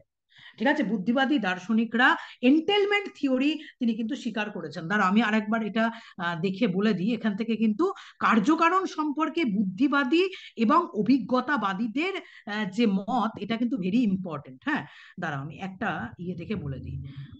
তোমার দাঁড়াও, হ্যাঁ, এন্টেলমেন্ট থিওরি অফ কজেশন কিন্তু, হ্যাঁ, বুদ্ধিবাদীরা কার্যকারণ তত্ত্ব সম্পর্কে যে মত স্বীকার করেন, সেটা including nationalist philosopher Descartes, Spinoza and many others believe that there is a necessary connection between cause and effect, অর্থাৎ কারণ এবং কার্যের মধ্যে অবশ্যম্ভাবী সম্বন্ধ রয়েছে, নেসেসারি রিলেশন তাদের মধ্যে রয়েছে। ঠিক আছে, তো এটাকে কিন্তু বলা হয় এন্টেলমেন্ট থিওরি অফ কজেশন, এবং এটা কিন্তু আমাদের বুদ্ধিবাদী দার্শনিকদের বক্তব্য। এটা কিন্তু অবশ্যই মাথায় রাখবে, এন্টেলমেন্ট থিওরি অফ পজিশন বুদ্ধিবাদী দার্শনিকদের বক্তব্য। এটা কিন্তু তোমাদের প্রশ্ন আসতে পারে। আর আরেকটা প্রশ্ন আসতে পারে তোমাদের অভিজ্ঞতাবাদী দার্শনিকদের মধ্যে ডেভিড হিউমের বক্তব্য। ডেভিড হিউম কার্যকারণ সম্পর্কে তার মতকে কিন্তু রেগুলারিটি থিওরি অফ পজিশন বলে। হ্যাঁ, বুদ্ধিবাদীদের মতকে যেমন এন্টেলমেন্ট থিওরি অফ কজেশন বলে, আর অভিজ্ঞতাবাদীদের মতকে কিন্তু তোমার রেগুলারিটি থিওরি অফ কজেশন বলে। হ্যাঁ, যার মানেটা আমি পরবর্তীকালে ব্যাখ্যা করছি যখন আমি অভিজ্ঞতাবাদের বক্তব্য বলবো। সো কার্যকারণ তত্ত্ব কিন্তু বুদ্ধিবাদী দার্শনিকদের খুব খুব ইম্পর্টেন্ট, এটা কিন্তু তোমরা দেখে রাখবে। আর আরেকটা জিনিস এখান থেকে আমি তোমাদের বলবো, সেটা হচ্ছে ক্লাসটা শুনলেই তোমাদের মনে থেকে যাবে, আর পরে পড়তেও হবে না। এই যে ডেকার্ট তার দর্শনে কত প্রকার ধারণা স্বীকার করেছেন। হ্যাঁ, ডেকার্ট তার দর্শনে কত প্রকার ধারণা স্বীকার করেছেন, আগন্তুক ধারণা, কৃত্রিম ধারণা, সহজাত ধারণা। প্রথম ডেকার্ট তার দর্শনে সহজাত ধারণার কথা বললেন, অর্থাৎ কিছু ধারণা বা কিছু প্রবণতা নিয়ে আমরা জন্মাই, সহজাত ধারণার কথা তিনি বললেন, যেমন ঈশ্বরের ধারণা, পূর্ণতার ধারণা, এগুলো হচ্ছে তোমার সহজাত ধারণা। আমরা আমাদের আগন্তুক ধারণা, ডেকার্ট তার ধারণা তত্ত্বকে 3 ভাগে ভাগ করলেন: আগন্তুক ধারণা, কৃত্রিম ধারণা, সহজাত ধারণা। এই এই যে এখানে সহজাত ধারণা শব্দটা এলো, এই জন্য আমি তোমাকে বলছি এখান থেকে তোমাদের একটা ভেরি ইম্পর্টেন্ট প্রশ্ন আসতে পারে। হ্যাঁ, সেখানে হচ্ছে সহজাত ধারণার কথা প্রথম তার দর্শনে কে স্বীকার করেছিলেন, এটা একটা প্রশ্ন হতে পারে। যে সহজাত ধারণা তত্ত্ব ডেকার্ট তার দর্শনে প্রথম স্বীকার করেছেন। এরপরে এটা প্রশ্ন হতে পারে যে অল আইডিয়াস আর ইনেট, আমাদের সকল ধারণাই হয় সহজাত, এই তত্ত্বকে স্বীকার করেছেন। এই তত্ত্ব লাইবনিজ স্বীকার করেছেন। আমাদের সকল ধারণাই হয় সহজাত, এই তত্ত্ব ডেকার্ট না, এই তত্ত্ব লাইবনিজ স্বীকার করেছেন। হ্যাঁ, আর আরেকটা তত্ত্ব এখানে তোমাকে আসতে পারে যে নো আইডিয়াস আর ইনেট, এই কথাটা, এই থিওরিটা কে দিয়েছেন, এবং সেটা কিন্তু জন লক দিয়েছেন। হ্যাঁ, সহজাত ধারণার কথা ডেকার্ট প্রথম তার দর্শনে স্বীকার করছেন, আমরা কিছু সহজাত ধারণা বা কিছু ইনেট আইডিয়াস নিয়ে জন্মাই। পরবর্তীকালে লাইবনিজ বলছেন আমাদের সব ধারণাই সহজাত। এটা তুলে কিন্তু প্রশ্ন আসার অনেক সম্ভাবনা রয়েছে যে অল আইডিয়াস আর ইনেট, এটা কে বলেছেন, সেটা কিন্তু অবশ্যই লাইবনিজ বলেছেন। আর ওইদিকে আরেকটা প্রশ্ন দিতে পারে যে নো আইডিয়াস আর ইনেট, আমাদের কোনো ধারণাই সহজাত নয়, এই তত্ত্বকে স্বীকার করেছেন।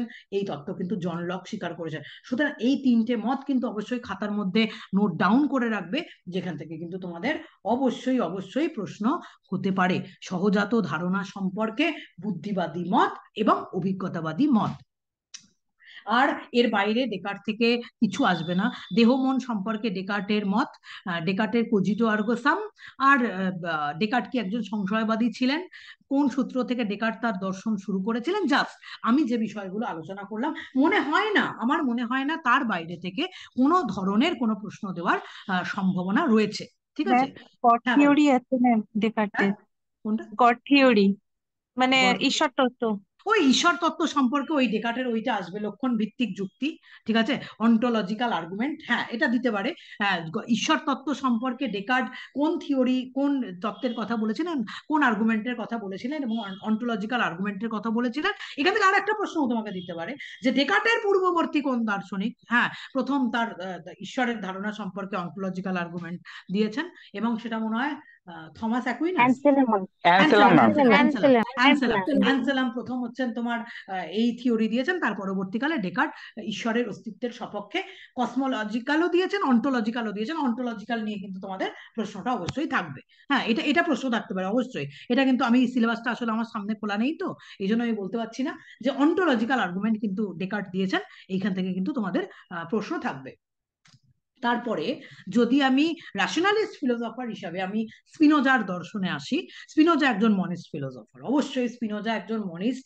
তিনি দ্রব্য হিসাবে ডেকার্টের দ্রব্যের সংজ্ঞা তিনি গ্রহণ করেছেন এবং বলেছেন দ্রব্য হলো তাই যা তার নিজের অস্তিত্বের জন্য কারো কিছুর ওপরে নির্ভর করে না। এবং এটা বলার পর তিনি এটা বলেছেন যে এই ডেকার্টের দ্রব্যের সংজ্ঞাকে যদি মেনে নিতে হয় তাহলে আমাদের একটাই দ্রব্যকে মানতে হবে, এবং সেটা হচ্ছে কিন্তু ঈশ্বর। হ্যাঁ, তো এইখানে ঈশ্বর তত্ত্ব আসবে। ঈশ্বর তত্ত্ব বলতে দ্রব্য ইকুয়ালস টু প্রকৃতি ইজ ইকুয়াল টু ঈশ্বর। হ্যাঁ, এই জায়গাটা আসতে পারে। হ্যাঁ, এখানে ডেকার্টের, এখানে স্পিনোজার দর্শনের যে ঈশ্বর তত্ত্ব স্বীকৃত, এই ঈশ্বর কি আমাদের ধর্মের ঈশ্বর, এটা থেকেও প্রশ্ন আসতে পারে। স্পিনোজার দর্শনে যে স্পিনোজা দ্রব্য প্রকৃতি ঈশ্বরের কথা বলেছেন, এই ঈশ্বর কি আমাদের ধর্মের ঈশ্বর? না, এই ঈশ্বর আমাদের ধর্মের ঈশ্বর নন। এই ঈশ্বর কিন্তু স্পিনোজার দর্শনে অবশ্যই ইমপার্সোনাল গড। ঠিক আছে, এই টার্মটা মাথায় রাখবে, ইমপার্সোনাল গড, কোনো ধর্মের ঈশ্বর নন। এবং এই প্রসঙ্গে সৃষ্ট প্রকৃতি এবং সৃজনী প্রকৃতির মধ্যে পার্থক্য, ন্যাচুরাটা এবং ন্যাচুরান্স, এইখান থেকে তোমাদের অবশ্যই প্রশ্ন থাকতে পারে, অবশ্যই প্রশ্ন থাকবে। এবং স্পিনোজার দর্শনের যদি বিখ্যাত গ্রন্থ থেকে থাকে, সেই বিখ্যাত গ্রন্থের নামটা কিন্তু তোমরা অবশ্যই জেনে যাবে, বিখ্যাত গ্রন্থগুলো অবশ্যই তোমরা জেনে যাবে। আর স্পিনোজা দ্রব্যতত্ত্ব, তার যে হচ্ছে দেহ মন সম্পর্কে তার যে সমান্তরালবাদ, হ্যাঁ তার যে থিওরি, দেহ মন সম্পর্কে স্পিনোজার থিওরি, এই থিওরিটাও কিন্তু অবশ্যই তোমরা দেখে যাবে। আমাকে কেউ একটু ফট করে গ্রুপের মধ্যে সিলেবাসটা একটুখানি পাঠাও না, কেউ একজন, কেউ একজন গ্রুপের মধ্যে আমাকে সিলেবাসটা পাঠাও না। ঠিক আছে? তাহলে স্পিনোজার দর্শনে সৃষ্ট প্রকৃতি, সৃজনী প্রকৃতির মধ্যে পার্থক্য, আর তোমার দ্রব্য সম্পর্কে স্পিনোজার মত, এবং দেহ মনের যে সম্পর্ক, হ্যাঁ, ডেকার্টের মত তো তোমার তো ধরো ক্রিয়া প্রতিক্রিয়াবাদ, মিথস্ক্রিয়াবাদ, আর এখানে হচ্ছে এর মতটা হচ্ছে কিন্তু তোমার দেহ মনের সমান্তরালবাদ। হ্যাঁ, এটা কিন্তু অবশ্যই এখানে দেখে যাবে। কেউ পাঠাও না, পাঠাও না একটু সিলেবাসটা, মাদ্রাসা সিলেবাসটা গ্রুপে দাও না একটু, পাঠাও কেউ একজন। আচ্ছা, হলো, এটা হলো। তারপরে যে একজন গ্রেট ফিলোসফার আসছেন, এবং তিনি হলেন কিন্তু আমাদের লাইবনিজ। ঠিক আছে, আমি একটু দেখে নিই, আমি বলছি তো নিজের মতো করে বলছি, আমি একটু দেখে নিই। আচ্ছা, এই তো ডক্ট্রিন অফ সাবস্টেন্স, তোমার relation between substance and attribute. হ্যাঁ, স্পিনোজা দেহ এবং মনকে, এটা এটা আর একটা প্রশ্ন এখান থেকে হতে পারে যে স্পিনোজা দেহ এবং মনকে তিনি কিন্তু অ্যাট্রিবিউট বললেন, তিনি কিন্তু সাবস্টেন্স বললেন না।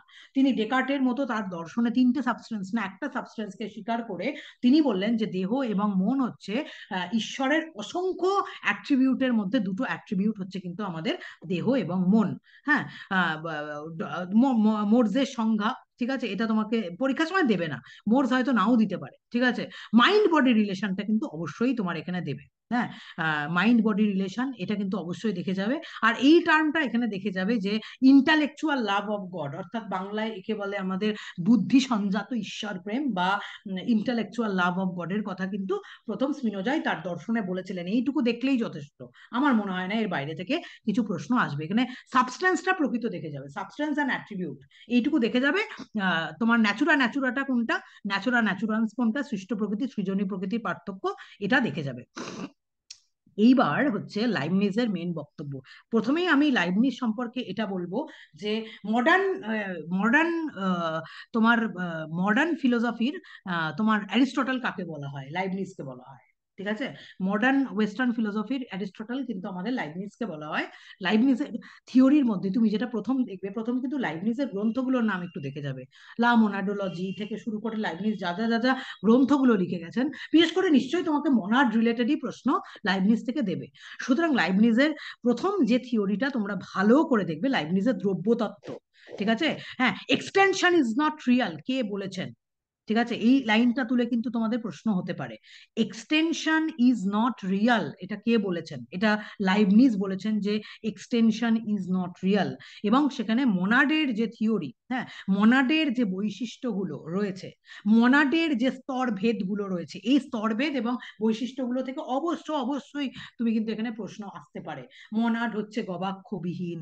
ঠিক আছে, মোনাডের যে বৈশিষ্ট্য, মোনাড হচ্ছে স্পিরিচুয়াল, মোনাড কিন্তু মেটেরিয়াল নয়। হ্যাঁ, এই জায়গা থেকে তোমাদের অবশ্যই প্রশ্ন হতে পারে। এই জায়গা কিন্তু মোনাড থিওরি খুব ভালো করে তোমরা দেখে যাবে, মোনাড থিওরি। এইবার লাইবনিজের দর্শনের বিভিন্ন প্রকার যে নিয়মগুলো তিনি তার দর্শনে স্বীকার করেছেন, প্রত্যেকটা নিয়ম, জাস্ট একটু নামগুলো তোমরা ভালো করে দেখে যাবে। প্রত্যেকটা নিয়মের যে নাম, দাঁড়া আমি তোমাকে আরেকবার করে মনে করিয়ে দিচ্ছি যাতে তোমাকে পরে বই না খুলে দেখতে হয়। ঠিক আছে, আমি বলে দিচ্ছি, দাঁড়াও। এই যে একটা হচ্ছে ল অফ কন্টিনিউইটি, এটা হচ্ছে লাইবনিজের একটা নিয়মের মধ্যে পড়ে। একটা হচ্ছে ল অফ ইন্ডিভিজুয়ালিটি, তারপর হচ্ছে প্রিন্সিপাল অফ হারমোনি। হ্যাঁ, এগুলো সব হচ্ছে লাইবনিজের নিয়মগুলোর মধ্যে পড়ে। তার মধ্যে দেখো আরো আরো অনেকগুলো, দা আইডেন্টিটি অফ, এই তো আইডেন্টিটি মানেই হচ্ছে এটা, দা আইডেন্টিটি অফ ইনডিসক্রেবলস, এটাও কিন্তু তোমার এখানে আসবে। The doctrine of pre established harmony, অর্থাৎ পূর্ব প্রতিষ্ঠিত সামঞ্জস্যবাদের জনককে, সেটা হলেন কিন্তু লাইবনিজ। লাইবনিজ পূর্ব প্রতিষ্ঠিত সামঞ্জস্যবাদ এই থিওরির মাধ্যমেই মনাড থিওরি এবং জগতের সমস্ত কিছু আদার্স থিওরিকে তিনি ব্যাখ্যা করেছেন। হ্যাঁ, প্রথমে আরেকটা প্রশ্ন আসবে যে হচ্ছে the principle of non contradiction, the principle of sufficient reason, কে এই তত্ত্বগুলো দিয়েছেন? এগুলো সবই লাইবনিজ দিয়েছেন। ঠিক আছে, এটাও কিন্তু তোমাদের প্রশ্ন আসবে, অনেকগুলো এখান থেকে প্রশ্ন আসতে পারে লাইবনিজ থেকে। The principle of non contradiction, the principle of sufficient reason, the identity of indiscernibles, একটা হচ্ছে the law of continuity, the law of individuality, the law of harmony. এগুলো সব, ঠিক আছে, এগুলো সব থিওরি কিন্তু লাইবনিজের। এই লাইবনিজের এই জায়গা থেকে কিন্তু সমূহ প্রশ্ন আসার সম্ভাবনা। আর লাইবনিজ থেকে যে প্রশ্নটা আরেকটা দিতে পারে সেটা হচ্ছে এটা, যে অল আইডিয়াজ আর ইনেট, আমাদের সকল ধারণাই হচ্ছে সহজাত, এটা কে বলেছেন? এটা বলেছেন কিন্তু অবশ্যই লাইবনিজ। হ্যাঁ, কে প্রথম ট্রুথস অফ রিজন এবং ট্রুথস অফ ফ্যাক্টের মধ্যে পার্থক্য করেছেন? Truths of reason, truths of fact, syllabus ভালো করে পড়ে গেলেও সেখান থেকে অনেক প্রশ্ন আসতে পারে। এখান থেকে কিন্তু এই প্রশ্নটা অবশ্যই দিতে পারে, truths of reason, truths of ফ্যাক্টের মধ্যে প্রথম পার্থক্য কিন্তু এখানে লাইবনিজ করেছেন। হ্যাঁ, এটা কিন্তু অবশ্যই ভাবে ভালো করে তোমরা এইটুকু জায়গা দেখে যাবে। আর লাইবনিজের দর্শনে জ্ঞানতত্ত্ব অতটা ইম্পর্টেন্ট না, সবচেয়ে বেশি ইম্পর্টেন্ট কিন্তু তোমার অবশ্যই ভাবে doctrine of monad, the doctrine of pre established harmony, এবং এই যে থিওরিগুলো, জাস্ট নামগুলো তোমরা যদি ভালো করে জেনে যাও তাহলে কে করেছেন এটা বলতে তোমাদের কোনো ধরনের কোনো অসুবিধা হবে না। তাহলে ইন জেনারেল বুদ্ধিবাদী দার্শনিকদের মধ্যে ডেকার্ট, স্পিনোজা, লাইবনিজ, তাদের মত, এই জায়গাগুলো কিন্তু অবশ্যই ভালো করে দেখে যাবে, যে বিষয়গুলো আমি তোমাদের আলোচনা করলাম। এরপরে যেটা বড় জায়গা সেটা হচ্ছে British empiricist philosopher John Locke. British এম্পিরিসিজমের জনক কাকে বলা হয়, the father of British empiricism কাকে বলা হয়? তিনি হলেন কিন্তু জন লক। এবং জন লক কিন্তু প্রথম জ্ঞানতত্ত্বের বক্তব্য, জ্ঞানের পরিধি, জ্ঞানের সীমা, জ্ঞান কি, জ্ঞানের বৈশিষ্ট্য, এই বিষয়গুলো প্রথম কিন্তু জন লক তার দর্শনে এই বিষয়গুলো নিয়ে আলোচনা করলেন। এবং এই বিষয়গুলো নিয়ে আলোচনা করতে গিয়ে প্রথমেই তিনি তার জ্ঞানতত্ত্ব সম্পর্কে আলোচনা করতে গিয়ে প্রথম পার্টে তিনি কিন্তু ডেকার্টের যে সহজাত ধারণা তত্ত্ব, সেই সহজাত ধারণা তত্ত্বকে তিনি খণ্ডন করে বললেন যে না, মানুষের মন হচ্ছে সাদা কাগজের মতো। তিনি প্রথম বললেন মানুষের মন হচ্ছে সাদা কাগজের মতো, এবং সেখানে একটা শব্দ তিনি প্রথম আনলেন, টাবুলা রাসা। মানুষের মন হচ্ছে সাদা কাগজের মতো, মানুষের জন্মের সময় কোনো ধরনের কোনো প্রবণতা বা কোনো বৈশিষ্ট্য নিয়ে মানুষ জন্মায় না। সুতরাং মানুষের কিন্তু কখনো সহজাত ধারণা বলে কিছু থাকতে পারে না। আমাদের সমস্ত ধারণাই যদি কোনো কিছু আসে, সেই সমস্ত ধারণাই কিন্তু আমার বাইরে থেকে আসে, কোনো ধারণা নিয়েই আমরা জন্মাই না। এই জন্য জন লক কিন্তু প্রথমে তার জ্ঞানতত্ত্বের আলোচনা প্রসঙ্গে প্রথমে তিনি কিন্তু যে বুদ্ধিবাদীদের যে সহজাত ধারণা তত্ত্ব খণ্ডন, সেই সহজাত ধারণাকে তিনি প্রথমেই খণ্ডন করলেন। খণ্ডন করে বললেন যে মানুষের মন হচ্ছে সাদা কাগজের মতো, টাবুলা রাসা, এবং আমরা আমাদের যে সংবেদন বা অন্তর্দর্শন, এর মাধ্যমে কিন্তু আমরা সমস্ত ধরনের জ্ঞান কিন্তু বাইরের জগৎ থেকে আমরা লাভ করি। হ্যাঁ, এবং এই প্রসঙ্গে তার সিম্পল আইডিয়ার যে কনসেপ্ট, ঠিক আছে, তার যে সিম্পল আইডিয়া, তিনি প্রথম এটা বললেন, all ideas originate and form experience, অর্থাৎ আমাদের সমস্ত রকম জ্ঞানী অভিজ্ঞতার মাধ্যম দিয়ে হয়। আমরা বুদ্ধির মাধ্যম দিয়ে কোনো কিছু পাই না। আমরা জ্ঞানের সমস্ত যে উপাদান, সেই উপাদানগুলো আমরা কিন্তু সবটাই আমরা অভিজ্ঞতার মাধ্যম দিয়ে পাই। All ideas originate with and from experience. আমাদের জন্মের সময় mind at birth is a clean slate or tabula rasa, and all the character of knowledge are acquired through experience. আমরা আমাদের অভিজ্ঞতার মাধ্যম দিয়ে সমস্ত কিছু আমরা পাই, এবং এই অভিজ্ঞতা দুটো ফর্মে আমাদের লাভ হয়, একটা হচ্ছে সেন্সেশন এবং আর একটা হচ্ছে রিফ্লেকশন। সেন্সেশন রিফ্লেকশনের মাধ্যম দিয়ে আমরা অভিজ্ঞতা লাভ করি, এক্সপিরিয়েন্স আমরা দুটো ফর্মে লাভ করি, একটা হচ্ছে সেন্সেশন এবং আরেকটা হচ্ছে রিফ্লেকশন।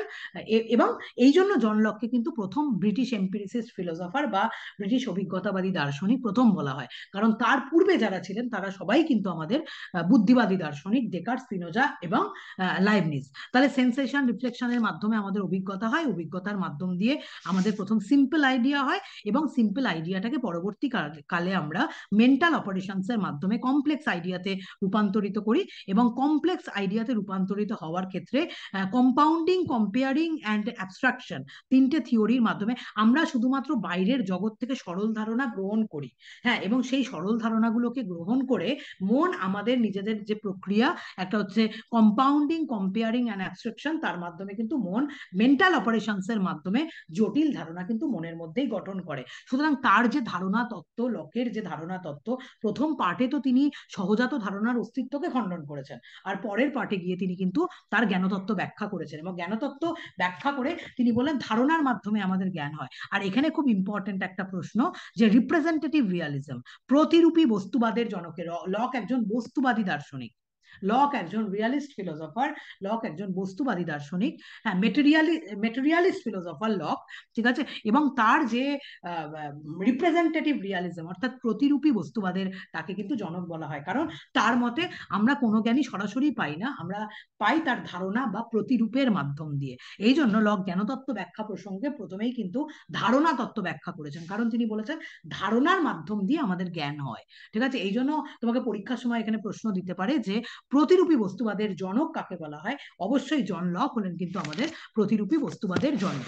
এবং এই প্রসঙ্গে তোমাদের আরেকটা প্রশ্ন এখান থেকে আসতে পারে যে সাবস্টেন্স সম্পর্কে তার মত, লকের মত, সাবস্টেন্স সম্পর্কে লকের মত, যে দ্রব্য হচ্ছে অজ্ঞাত এবং অজ্ঞেয়, দ্রব্যকে আমরা জানতে পারি না, আমরা প্রকৃতপক্ষে যেগুলোকে জানতে পারি সেটা হচ্ছে গুণকে জানতে পারি, কিন্তু আমরা দ্রব্যকে প্রকৃত জানতে পারি না। দ্রব্য হচ্ছে অজ্ঞাত এবং অজ্ঞেয়। It is the idea of substratum or support underlying a number of simple qualities. আমরা গুণকে জানতে পারি, আমরা প্রকৃত দ্রব্যকে জানতে পারি না। এটা কিন্তু সাবস্টেন্স সম্পর্কে তার মত। এবং এই প্রসঙ্গে তোমাদের যেটা খুব ইম্পর্টেন্ট এরিয়া যেখান থেকে প্রশ্ন আসতে পারে, এটা হচ্ছে প্রাইমারি কোয়ালিটি অ্যান্ড সেকেন্ডারি কোয়ালিটির মধ্যে পার্থক্য। কোনগুলো প্রাইমারি কোয়ালিটি, কোনগুলো সেকেন্ডারি কোয়ালিটি, কোনগুলো প্রাইমারি কোয়ালিটির বৈশিষ্ট্য, কোনগুলো সেকেন্ডারি কোয়ালিটির বৈশিষ্ট্য, ঠিক আছে। মুখ্য গুণ, একে বাংলায় আমরা বলি মুখ্য গুণ এবং গৌণ গুণের পার্থক্য। মুখ্য গুণ বস্তুর মধ্যে থাকে এবং লক তার দর্শনে ক প্রকার তিনি মুখ্য গুণ স্বীকার করেছেন, যেমন solidity, extension, figure, motion, rest and number, ঠিক আছে, 1 2 3 4 5 6, তিনি 6টা তার দর্শনে মুখ্য গুণ স্বীকার করেছেন এবং তিনি বলেছেন বাকি সমস্ত কিছু হচ্ছে আমাদের গৌণ গুণ। তিনি কেন মুখ্য গৌণ গুণ স্বীকার করলেন দ্রব্য সম্পর্কে তার যে বক্তব্য, এটা কিন্তু খুব ইম্পর্টেন্ট। এবং এই প্রসঙ্গেও আমি আর একটা কথা বলে দিই যে লকের এই থিওরি প্রসঙ্গে বার্কলের যে সমালোচনা, বার্কলে মুখ্য গুণ এবং গৌণ গুণের পার্থক্য কেন স্বীকার করেন না, ঠিক আছে। বার্কলে মেটেরিয়ালিস্ট ফিলোসফার নয়, বার্কলে একজন ভাববাদী বা বার্কলে একজন আইডিয়ালিস্ট ফিলোসফার, হ্যাঁ, তাকে কি, তার দর্শনকে কি অহং সর্বস্ববাদ বলা হয়? এই থিওরিগুলো থেকে কিন্তু খুব প্রশ্ন হয়। তাহলে আমি এখানে যেটা বললাম, যেটা দেখে যাবে লকের যে জ্ঞানতত্ত্ব, তার যে থিওরি, সেটা একটু ভালো করে দেখে যাবে। আর তার সাথে যেটা দেখে যাবে তার দ্রব্যতত্ত্ব এবং প্রাইমারি কোয়ালিটি সেকেন্ডারি কোয়ালিটির মধ্যে যে পার্থক্য লক তার দর্শনে স্বীকার করেছেন, না, এইটা একটুখানি ভালো করে মাথায় নিয়ে যাবে, তাহলেই আশা করি মনে হয় এখান থেকে হয়ে যাবে, আর দরকার পড়বে না। দাঁড়াও, আর আশা, এই যে লকের এখানে দিয়েছে দেখো, the distinction between primary quality and secondary quality and theory of knowledge, ঠিক আছে, তার জ্ঞানতত্ত্বের বাইরে থেকে প্রশ্ন হবে না। তিনি প্রথম এটা বললেন যে আমরা আমাদের অভিজ্ঞতার মাধ্যম দিয়ে সবকিছু আমরা লাভ করি, আর অভিজ্ঞতা আমাদের দুভাবে হয়, একটা হচ্ছে সেন্সেশন এবং আর একটা হচ্ছে রিফ্লেকশন। সেন্সেশন এবং রিফ্লেকশনের মাধ্যম দিয়ে কিন্তু যাবতীয় অভিজ্ঞতা লাভ করি আমরা, এবং অভিজ্ঞতার মাধ্যম দিয়ে, ধারণার মাধ্যম দিয়ে আমাদের কোনো একটা জ্ঞান হয়। এই জন্য তার দর্শনকে রিপ্রেজেন্টেটিভ রিয়ালিজম বা তাকে প্রতিরূপী বস্তুবাদের জনক কিন্তু এখানে বলা হয়। আশা করি এর বাইরে তোমার প্রশ্ন দেবে না, ঠিক আছে। আইডিয়াকে তিনি দুভাগে ভাগ করেছেন, একটা হচ্ছে সিম্পল আইডিয়া, একটা হচ্ছে কমপ্লেক্স আইডিয়া, হ্যাঁ। তো এটা দিতে পারে, প্রশ্ন দেবে না হয়তো, ঠিক আছে। এটাই হয়তো এখান থেকে প্রশ্ন দেবে, এর বাইরে মনে হয় না প্রশ্ন দেবে, কারণ এত খুঁটিয়ে খুঁটিয়ে প্রশ্ন মনে হয় ও দেবে না, আমার তো তাই ধারণা, ঠিক আছে। তারপরের যে জায়গা, খুব গুরুত্বপূর্ণ জায়গা আছে, জর্জ বার্কলে। হ্যাঁ, এখানে কিন্তু অবশ্যই মাথায় রাখবে লক একজন মেটেরিয়ালিস্ট, কিন্তু বার্কলে কিন্তু একজন আইডিয়ালিস্ট ফিলোসফার, ঠিক আছে। হ্যাঁ, বার্কলে কি বলছেন, ঠিক আছে, বার্কলে কি বলছেন এই মুখ্য গুণ এবং গৌণ গুণের আলোচনা প্রসঙ্গে, বার্কলের যে সমালোচনা, এই সমালোচনা কিন্তু ভেরি ভেরি ইম্পর্টেন্ট। দেখো এখানে দিয়েছে দ্য রিজেকশন অফ মেটেরিয়ালিজম, তার মানে দ্য রিজেকশন অফ মেটেরিয়ালিজম মানে the rejection of locks materialism. Lock একজন জড়বাদী দার্শনিক ছিলেন বা মেটেরিয়ালিস্ট ফিলোসফার ছিলেন, এবং বার্কলে কিন্তু লকের জড়বাদকে খণ্ডন করেছেন। Criticism of abstract idea, abstract idea বা বিমূর্ত ধারণাকে বার্কলে তার দর্শনে কিভাবে খণ্ডন করেছেন। The rejection of distinction between primary and secondary qualities, লকের মুখ্য গুণ এবং গৌণ গুণের যে পার্থক্য, সেই পার্থক্যকে বার্কলে কিভাবে খণ্ডন করেছেন, এবং খণ্ডন করে তিনি তার তত্ত্ব এসেইস্ট পার্সিপি, অর্থাৎ এই তত্ত্বকে তিনি তার দর্শনে কিভাবে প্রতিষ্ঠা করেছেন, যে অস্তিত্বই হচ্ছে প্রত্যক্ষ নির্ভর। হ্যাঁ, এই থিওরিটা জাস্ট এখান থেকে হয়তো তুলে প্রশ্ন দিতে পারে যে তার যে থিওরি এসেইস্ট পার্সিপি, অর্থাৎ অস্তিত্ব প্রত্যক্ষ নির্ভর, নির্ভর, কে তার দর্শনে প্রথম এই কথা বলেছিলেন, এগুলো কিন্তু বার্কলেই বলেছিলেন। এবং সমস্ত জায়গায় তিনি কিন্তু লকের যে জড়বাদ, সেই লকের জড়বাদকে কিন্তু তিনি তার দর্শনে, মেটেরিয়ালিজমকে তিনি খণ্ডন করেছেন। মুখ্য গুণের এবং গৌণ গুণের যে বৈশিষ্ট্য, সেটাকেও তিনি খণ্ডন করে বলেছেন যে না, মুখ্য গুণ এবং গৌণ গুণের মধ্যে কিন্তু কোনো রকম কোনো পার্থক্য থাকতে পারে না।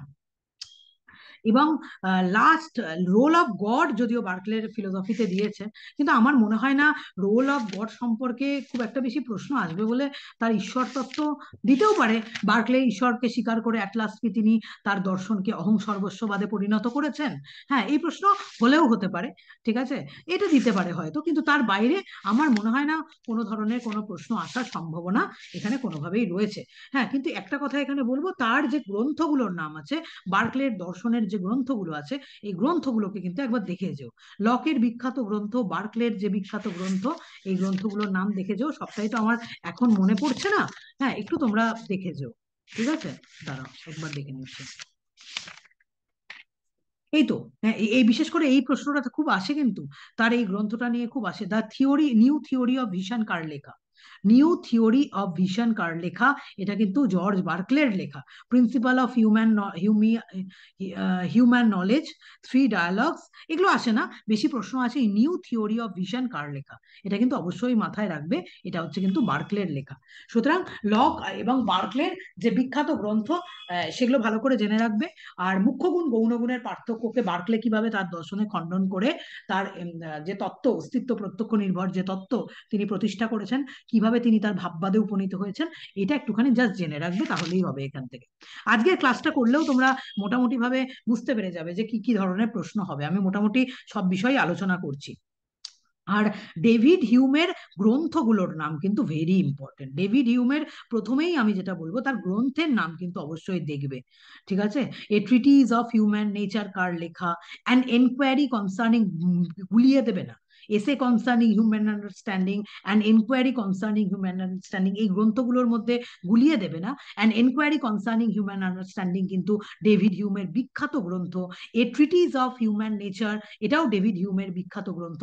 বিখ্যাত গ্রন্থগুলোর নাম ভালো করে দেখে গিয়ে তারপরে ফান্ডামেন্টালস অফ হিউমিয়ান ফিলোসফি, অর্থাৎ হিউমের দর্শনের যে তোমার মুদ্রণ এবং ধারণা, কাকে ডেভিড হিউম মুদ্রণ বা ইমপ্রেশনস বলছেন এবং কাকে আইডিয়া বলেছেন, মুদ্রণ এবং আইডিয়ার মধ্যে যে সম্বন্ধ, এই সম্বন্ধটাকে তিনি কিভাবে ব্যাখ্যা করেছেন, এই প্রসঙ্গে তিনটে ধারণার যে অনুষঙ্গ নিয়ম, আবারও বলছি, তিনটে যে ধারণার অনুষঙ্গ নিয়ম, হ্যাঁ, যেগুলো সঙ্গবদ্ধ হয়ে ধারণাগুলো জ্ঞানে পরিণত হয়, এই তিনটে ধারণার অনুষঙ্গ নিয়ম কিন্তু ভালো করে দেখে রাখবে, যাকে ইংরেজিতে বলা হয় ল অফ অ্যাসোসিয়েশন, ধারণার অনুষঙ্গ নিয়ম।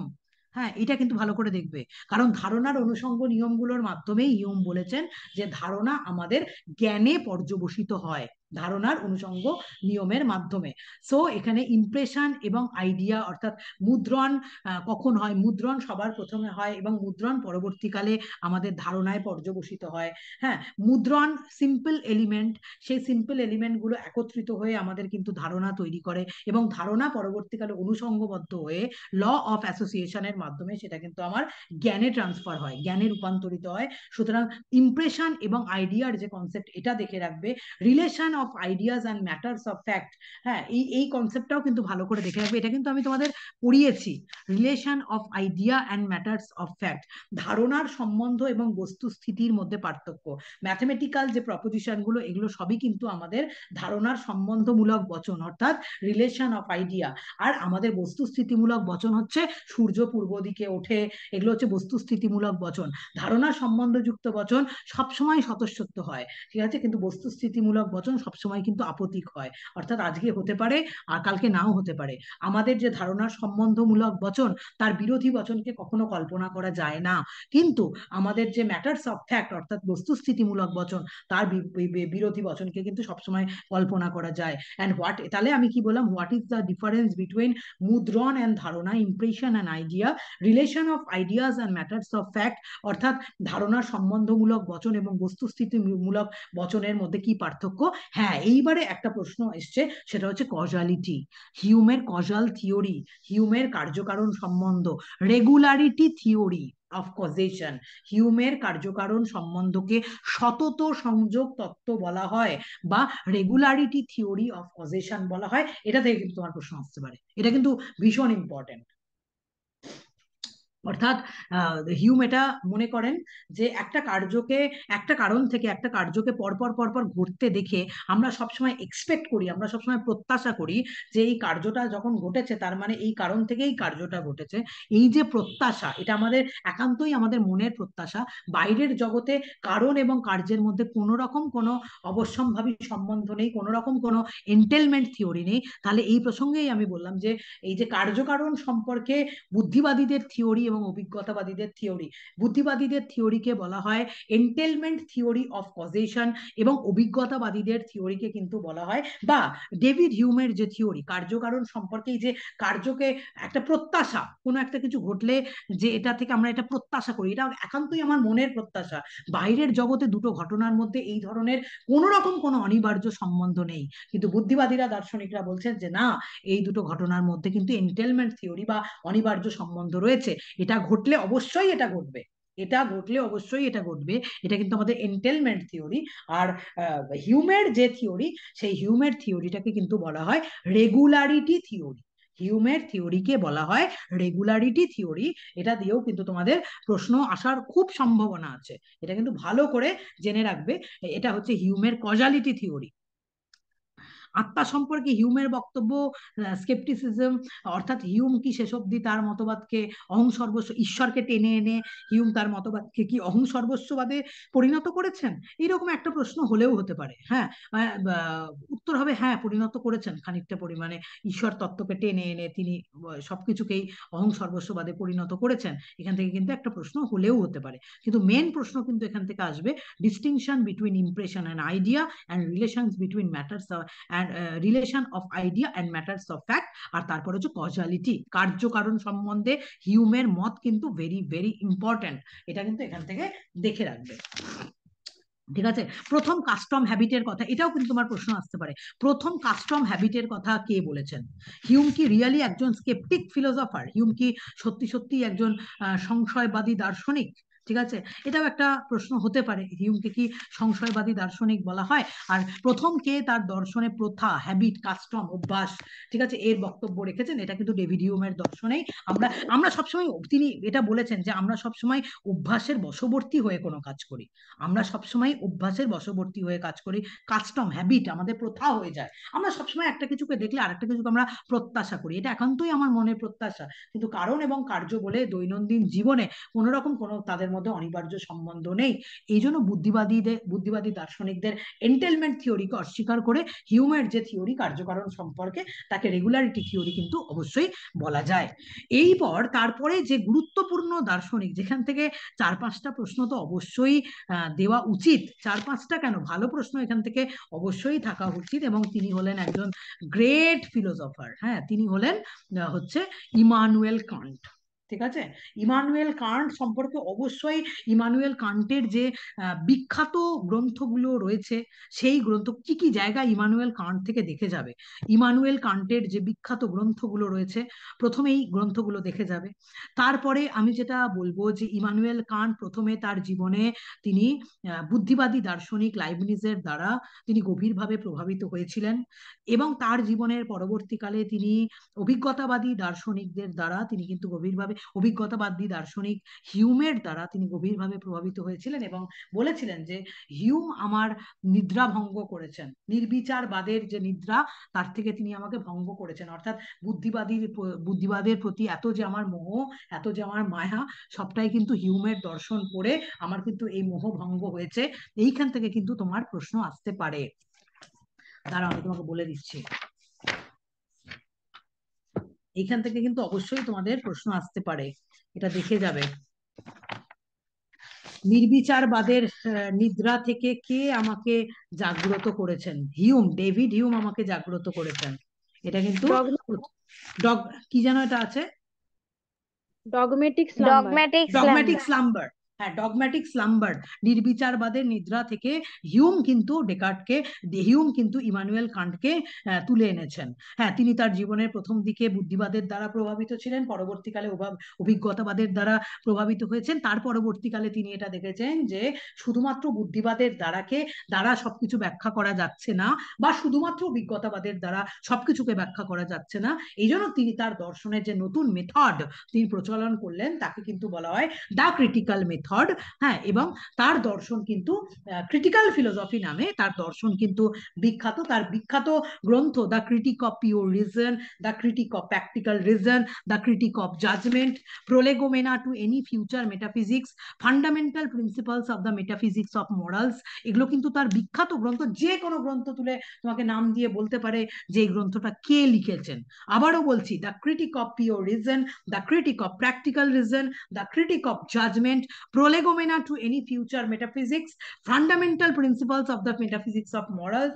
এখান থেকে কিন্তু অবশ্যই তোমার প্রশ্ন আসতে পারে। এবং তারপরে যে জায়গাটা থেকে, ঠিক আছে, যে জায়গাটা থেকে তার মেন প্রশ্ন আসার জায়গা, এবং সেটা হচ্ছে কিন্তু তার এই কোপারনিকান রেভলিউশন। ঠিক আছে, এইটা কিন্তু ভেরি ভেরি ইম্পর্টেন্ট একটা এরিয়া তার। ঠিক আছে, যে কোপারনিকান রেভলিউশন। ঠিক আছে, আমাদের মন, এইখান থেকে এটা প্রশ্ন আসবে, আমাদের মন বিষয়ের দিকে ধাবিত হয় না, বিষয় আমাদের মনের দিকে ধাবিত হয়। ঠিক আছে, বাইরের থেকে বিষয় আমাদের মনের মধ্যে এসে করা নাড়ে, আমার বিষয় আমার মন বিষয়ের দিকে কিন্তু যায় না। ঠিক আছে, এই লাইনটা তুলে প্রশ্ন আসতে পারে, এখানে এটা প্রশ্ন দিতে পারে। অনেকগুলো কান্টের থেকে লাইন তুলে প্রশ্ন দেয়। আমি ক্লাস 11-এর প্রশ্নও দেখলাম যে কান্টের ভালো ভালো লাইন তুলে প্রশ্ন দিয়েছে, যেমন reason must approach nature not as a people but as a জাজ। এই কথাটা কে বলেছেন? Reason must approach nature not as a people but as a জাজ, এটা কে বলেছেন? এই লাইনটা তুলেও কিন্তু প্রশ্ন হয়, এটা দেখে নেবে। ম্যাম তারপরে আরেকবার এটা, বলুন। Reason must approach nature not as a people but as a জাজ, এটা কে বলেছেন? এটা ইমানুয়েল কান্টের বক্তব্য। Reason must approach nature not as a people but as a judge.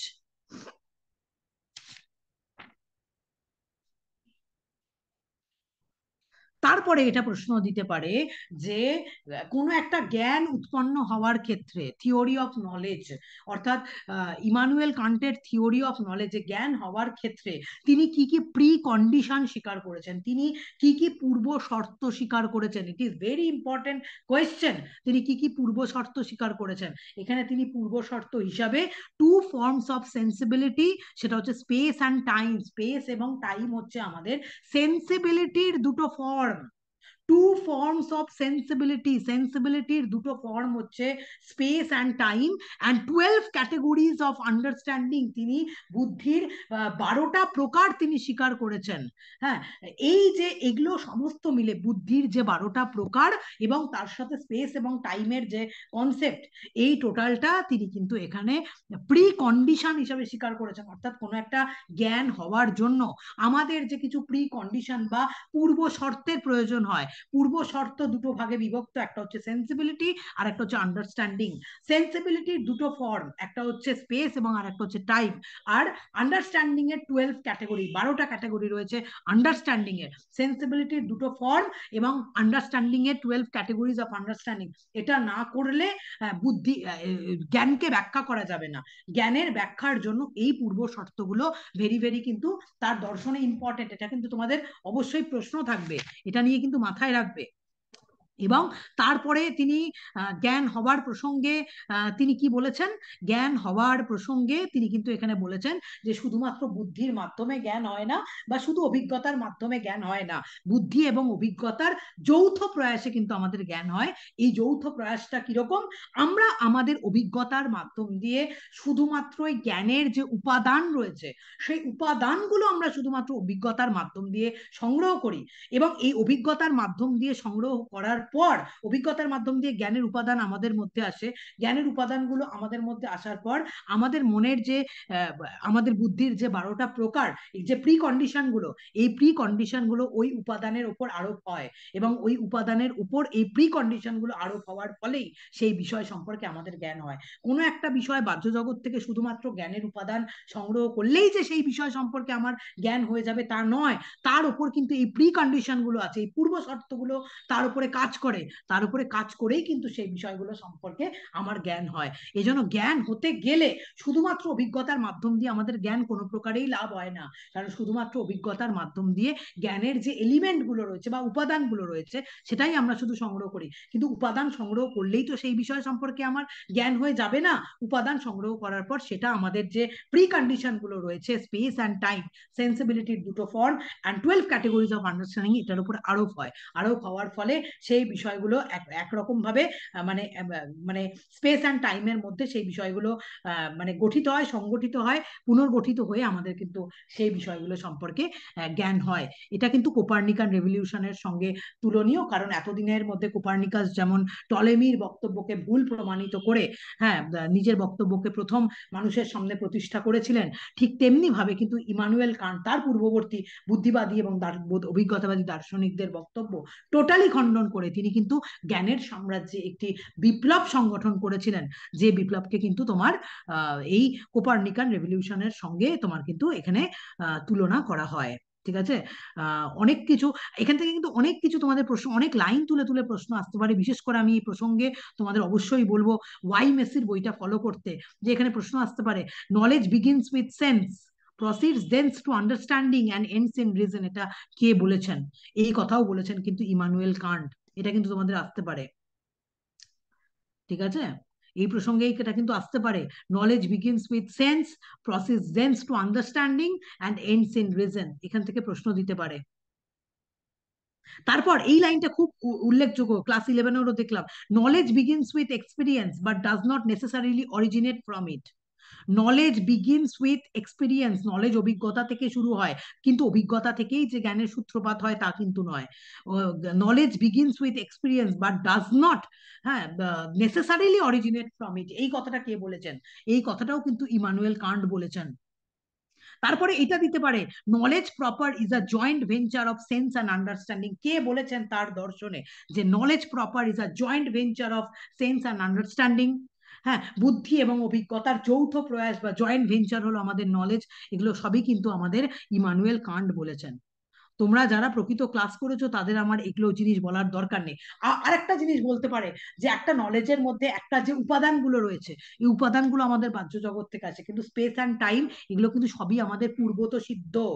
ঠিক আছে, উপাদানগুলো শুধুমাত্র সংশ্লেষক, বাইরের জগৎ থেকে আমরা জ্ঞানের উপাদানগুলো শুধু সংগ্রহ করি, কিন্তু আমাদের মধ্যে যে স্পেস অ্যান্ড টাইম, যে পূর্ব পূর্ব শর্তগুলো রয়েছে, প্রি কন্ডিশন গুলো রয়েছে, স্পেস অ্যান্ড টাইম, তারপরে 12 ক্যাটাগরিজ অফ আন্ডারস্ট্যান্ডিং, এগুলো সবই কিন্তু আমাদের এপ্রায়োরাই, বা এগুলো সবই আমাদের পূর্বত সিদ্ধ। এগুলো কোনোটাই আমরা অভিজ্ঞতার মাধ্যম দিয়ে পাই না, এগুলো আমাদের পূর্ব শর্ত, এগুলো আমাদের মধ্যেই থাকে, এবং এই উপাদানগুলো হচ্ছে সংশ্লেষক, আর এটা হচ্ছে পূর্বত সিদ্ধ। এই জন্য ইমানুয়েল কান্ট প্রথম কিন্তু তার দর্শনে পূর্বত সিদ্ধ সংশ্লেষক বচনকে প্রপার নলেজ বললেন বা প্রপার জ্ঞান বললেন। পূর্বত সিদ্ধ সংশ্লেষক বচনকেই তিনি প্রপার নলেজের আন্ডারে ফেলছেন। ঠিক আছে, একদিক থেকে যে বচনটা পূর্বত সিদ্ধ, আর একদিক থেকে যে বচনটা সংশ্লেষক, তার মধ্যে নতুনত্বও থাকবে কিন্তু সেটা পূর্বত সিদ্ধও হবে। এই কারণেই তিনি করলেন, কারণ অভিজ্ঞতার মধ্যে দিয়ে আমরা জ্ঞানের উপাদান যে সংগ্রহ করি সেটা সংশ্লেষক, আর তার উপর বুদ্ধির যে 12 ক্যাটাগরিজ আন্ডারস্ট্যান্ডিং, সেন্সিবিলিটি দুটো ফর্ম তার উপরে প্রয়োগ হয়, সেগুলো কিন্তু সবই আমাদের প্রায়োরাই, বা সেগুলো কিন্তু সবই আমাদের পূর্বত সিদ্ধ।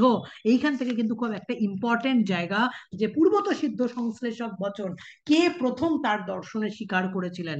পূর্বত সিদ্ধ সিনথেটিক এপ্রায়োরাই জাজমেন্ট, ঠিক আছে, কে স্বীকার করেছিলেন তার দর্শনে? সেটা কিন্তু প্রথম ইমানুয়েল কান্ট তার দর্শনে পূর্বত সিদ্ধ সংশ্লেষক বচনের গ্রহণযোগ্যতা তিনি কিন্তু তার দর্শনে প্রথম স্বীকার করেছিলেন। যে কোনো একটা এক্সাম্পল তুলে দিয়ে বলতে পারে এটা কি পূর্বত সিদ্ধ সংশ্লেষক বচন? যেমন a straight line between two points is a shortest, এগুলো সবই কিন্তু আমাদের পূর্বত সিদ্ধ সংশ্লেষক বচনেরই সংজ্ঞা। ঠিক আছে, একটা সংজ্ঞা, একটা এক্সাম্পল আমি তোমাদের বললাম, the straight line between two points is the shortest. এটা কিন্তু আমাদের ইমানুয়েল কান্টের পূর্বত সিদ্ধ সংশ্লেষক বচনের একটা এক্সাম্পল বা একটা উদাহরণ। আর আরেকটা উদাহরণ হচ্ছে, উদাহরণগুলো তুলে খুব প্রশ্ন দেয়, every event has a cause, it is also a priori, every event has a cause. ঠিক আছে, এটা কিন্তু অবশ্যই জেনে রাখবে। আর আরেকটা জিনিস এখানে তোমাদের খুব বেশি পরিমাণে প্রশ্ন দেয়, যে অধিবিদ্যা সম্পর্কে হিউমের মত, মেটাফিজিক্স সম্পর্কে হিউমের মত। হ্যাঁ, তিনি কিন্তু বারবার করে বলেছেন যে জ্ঞান হতে গেলে আমার জ্ঞানের উপাদান, আমাকে ইন্দ্রিয়, আমাদের ইন্দ্রিয় এবং বুদ্ধি দুটোই কিন্তু জ্ঞানের ক্ষেত্রে কাজ করে। ইন্দ্রিয়ের মাধ্যম দিয়ে আমরা জ্ঞানের উপাদান সংগ্রহ করি, সেটা যেমন ভেরি ভেরি ইম্পর্টেন্ট, উপকরণ বা উপাদান ছাড়া কোনো বিষয়ের জ্ঞান আমার হতে পারে না। আর শুধুমাত্র উপাদানই আমার কোনো বিষয়ের জ্ঞান দিতে পারবে না, উপাদানগুলো পেয়ে যাওয়ার পর ইন্দ্রিয়ের মাধ্যম দিয়ে, ইন্দ্রিয় যখন বাহ্য জগতের সংস্পর্শে এসে বাহ্য জগৎ থেকে জ্ঞানের উপাদান সংগ্রহ করে, সেই উপাদান সংগ্রহ করার পর আমাদের যে কন্ডিশন গুলো রয়েছে আমরা তার উপর আরোপ করে তারপরে কোনো একটা বিষয় সম্পর্কে আমরা জ্ঞান লাভ করি। সুতরাং জ্ঞান হতে গেলে শুধুমাত্র অভিজ্ঞতা দিয়ে হবে না বা শুধুমাত্র বুদ্ধি দিয়ে হবে না। এবং এই প্রসঙ্গে খুব উল্লেখযোগ্য বক্তব্য, যে মেটাফিজিক্স সম্পর্কে যে কোনো প্রকার নলেজকে কিন্তু তিনি খণ্ডন করেছেন।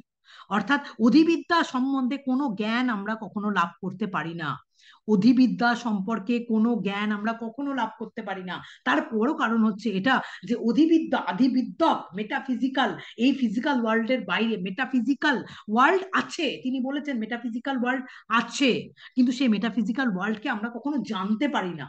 মেটাফিজিক্যাল ওয়ার্ল্ড সম্পর্কে তিনি অ্যাগনস্টিসিজমের সমর্থক, বা তিনি অজ্ঞেয়বাদের সমর্থক। অজ্ঞেয়বাদ বা অ্যাগনস্টিক তিনি কেন বলছেন? তিনি বলছেন যে আদিবিদ্যক জগৎ আছে, কিন্তু সেই জগৎ সম্পর্কে আমরা জ্ঞান লাভ করতে পারি না। কেন পারি না? তার কারণ আমরা ইন্দ্রিয়ের মাধ্যম দিয়ে আদিবিদ্যক জগৎ সম্পর্কে কোনো জ্ঞানের উপাদান সংগ্রহ করতে পারি না। জ্ঞান হতে গেলে জ্ঞানের উপাদান প্রয়োজন হয়। যেহেতু আদিবিদ্যক জগৎ সম্বন্ধে আমরা কোনো ধরনের কোনো জ্ঞানের উপাদান সংগ্রহ করতে পারি না, তাহলে আমরা কি করে আমাদের প্রি কন্ডিশন গুলো কার ওপর, কোন উপাদানের উপর আরোপ করব? উপাদানই তো আমরা আদিবিদ্যক জগৎ সম্বন্ধে পাই না।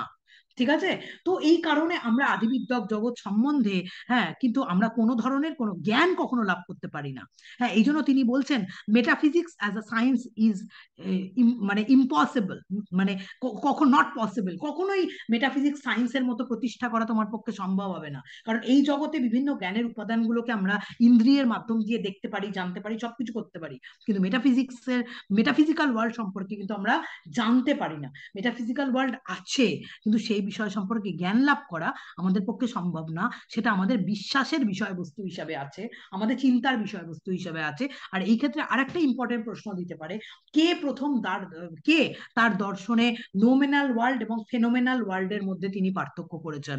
হ্যাঁ, এখানে কিন্তু অবশ্যই ইমানুয়েল কান্ট নোমেনাল ওয়ার্ল্ড সম্পর্কে, নোমেনাল ওয়ার্ল্ড এবং এই ফেনোমেনাল ওয়ার্ল্ডের মধ্যে পার্থক্য করেছেন, এবং তিনি বলেছেন নোমেনাল ওয়ার্ল্ড আছে, ঠিক আছে, অতীন্দ্রিয় জগৎ আছে, নোমেনাল ওয়ার্ল্ড আছে, কিন্তু নোমেনাল ওয়ার্ল্ড সম্পর্কে আমরা কোনো জ্ঞান সংগ্রহ করতে, জ্ঞান পাই না। তার বড় কারণ হচ্ছে নোমেনাল ওয়ার্ল্ডকে আমরা কখনো ইন্দ্রিয়ের মাধ্যম দিয়ে দেখতে পারি না বা জানতে পারি না। এই কারণে নোমেনাল ওয়ার্ল্ড সম্পর্কে কিন্তু আমরা কোনো জ্ঞান কখনো লাভ করতে পারি না। তোমাদের সিলেবাসে দিয়েছে দেখো, হ্যাঁ, এপ্রায়োরাই অ্যান্ড এম্পিরিক্যাল নলেজের মধ্যে পার্থক্য, বুদ্ধিবাদ এবং অভিজ্ঞতাবাদের পার্থক্য, অ্যানালিটিক এবং সিনথেটিক, ও বিশ্লেষক এবং সংশ্লেষক বচনের মধ্যে পার্থক্য। ঠিক আছে, এটা কিন্তু অবশ্যই দেখে রাখবে। আর এইখানে কান্টের দর্শনের যে জায়গা, যে পূর্বত সিদ্ধ সংশ্লেষক বচন কিভাবে সম্ভব, হ্যাঁ, এটা কিন্তু কান্ট এখানে অবশ্যই আলোচনা করেছেন। আর এক্সাম্পল গুলো আমি তোমাদের বলে দিলাম। আর কোপার্নিকান রেভলিউশন, যেটা আমি তোমাদের বললাম, স্পেস এবং টাইম সম্পর্কে কান্টের বক্তব্য আমি বললাম, যে এখান থেকে কিন্তু তোমাদের প্রশ্ন আসতে পারে যে সেন্সিবিলিটির ফর্ম কি কি। সেন্সিবিলিটির দুটো ফর্ম হচ্ছে কিন্তু তোমার space and time and categories of the understanding. আর বুদ্ধি তোমাকে পরীক্ষায় প্রশ্ন দিতে পারে যে আন্ডারস্ট্যান্ডিং এর কতগুলো ক্যাটেগরি রয়েছে। এখানে প্রশ্ন দিতে পারে আন্ডারস্ট্যান্ডিং এর কতগুলো ক্যাটেগরি রয়েছে। 12 categories of understanding, two forms of sensibility, space and time, তিনি কিন্তু স্বীকার করেছেন। হ্যাঁ, এই কোপার্নিকান রেভলিউশন থেকে দেবে। আর জ্ঞানের তত্ত্ব সম্পর্কে এবং তার যে বিখ্যাত গ্রন্থগুলো রয়েছে, হ্যাঁ, এই বিখ্যাত গ্রন্থগুলো সম্পর্কে, এর বাইরে কান্টের কোনো ধরনের কোনো প্রশ্ন আসবে না। সুতরাং কান্টের শুধু বুদ্ধি বিবেচনা করে আনসার গুলো করবে, প্রথমে কান্টের গ্রন্থগুলোর নাম দেখবে, বুদ্ধিবাদ এবং অভিজ্ঞতাবাদের সমন্বয় সাধন কান্ট কি করে করেছেন, কোপার্নিকান রেভলিউশনের সঙ্গে কান্টের রেভলিউশনের তুলনা করা হয়, এই জায়গাটা দেখবে। এবং তার সাথে সাথে যেটা ফলো করার চেষ্টা করবে অবশ্যই কিন্তু তোমার এই যে তোমার পূর্বত সিদ্ধ সংশ্লেষক বচন, ঠিক আছে? এইখান থেকে কিন্তু প্রশ্ন অবশ্যই দেবে, কে প্রথম তার দর্শনে পূর্বত সিদ্ধ সংশ্লেষক বচনের কথা বললেন। চারটে এক্সাম্পল তুলে দিয়ে বলবে যে কোনটা বলতো পূর্বত সিদ্ধ সংশ্লেষক বচন, ঠিক আছে? একাধারে পূর্বত সিদ্ধ, ঠিক আছে, আর একাধারে সংশ্লেষক, হ্যাঁ, বচন কোনগুলো সেখান থেকে কিন্তু দিতে পারে। Nominal world, phenomenal world, space and time, sensibility, দুটো ফর্ম, 12 ক্যাটেগরিজ অফ আন্ডারস্ট্যান্ডিং, এখান থেকে কিন্তু এই প্রশ্ন। আর এই লাইনগুলো তুলে খুব প্রশ্ন দেয়, যে লাইনগুলো আমি তোমাদের বললাম। সংশ্লেষক বচনে ওই যে উদ্দেশ্যটা যে বিধের মধ্যে নিহিত থাকে, এরকম একটা যে জায়গা, ওই জায়গাটা একটু যদি বলে দিতেন। তো অনেক বড় এরিয়া, আমি তোমাকে একটা ভিডিও পাঠাতে, জাস্ট ছোট্ট করে আমি ওখানে আলোচনা করে দিয়েছি, ঠিক আছে? আমি ওই ভিডিওটা পাঠাচ্ছি, একবার দেখে নাও, পুরো জায়গাটা ক্লিয়ার হয়ে যাবে এখনই, ঠিক আছে? এক্সাম্পল সেট করে আমি বলে দিয়েছি, আমি এখনই পাঠিয়ে দিচ্ছি, যাতে তোমরা দেখে নিতে পারো, ঠিক আছে? অনেকটা বড় এরিয়া, অনেকটা বড় আলোচনা, ঠিক আছে? এইবার যেটা বলবো সেটা হচ্ছে এইটা, যে এই যে total western knowledge begins with experience but necessarily, তারপরে কি বলেছিলেন? knowledge begins with experience but not necessarily originates from it. Not necessarily. originates from it. আর ওইটা কি, যেটা হচ্ছে স্ট্রেট লাইন বিটুইন। আচ্ছা দাঁড়াও, স্ট্রেট লাইন বিটুইন তো ম্যাথমেটিক্সে সিনথেটিক এপ্রায়োরাই জাজমেন্টের হচ্ছে একটা এক্সাম্পল হচ্ছে, the straight line between two points is the shortest. The straight line between two points is the shortest. আর ফিজিক্সের একটা এক্সাম্পল দিয়ে বললাম, every event has a cause. Every event has a cause. 7 plus 5 equals to 12. 7 plus 5 equals to 12.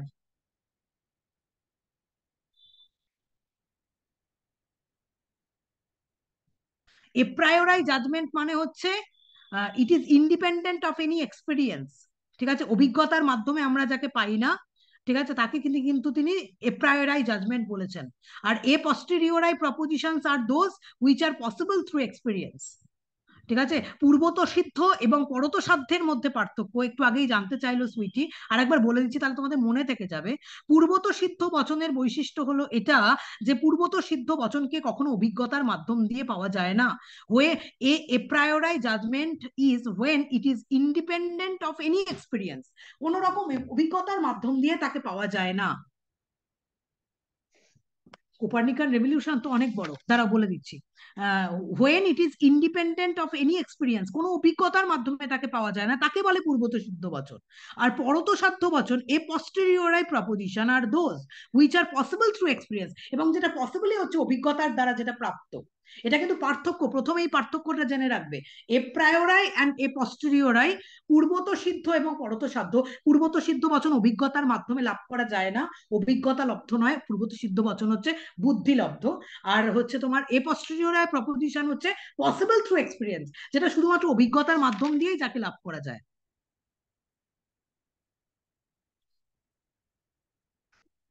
R analytic proposition কাকে বলে? Analytic proposition হচ্ছে তাই, হ্যাঁ, আগে সিনথেটিকটা বলে নি, সংশ্লেষক বচনটা বলে নি।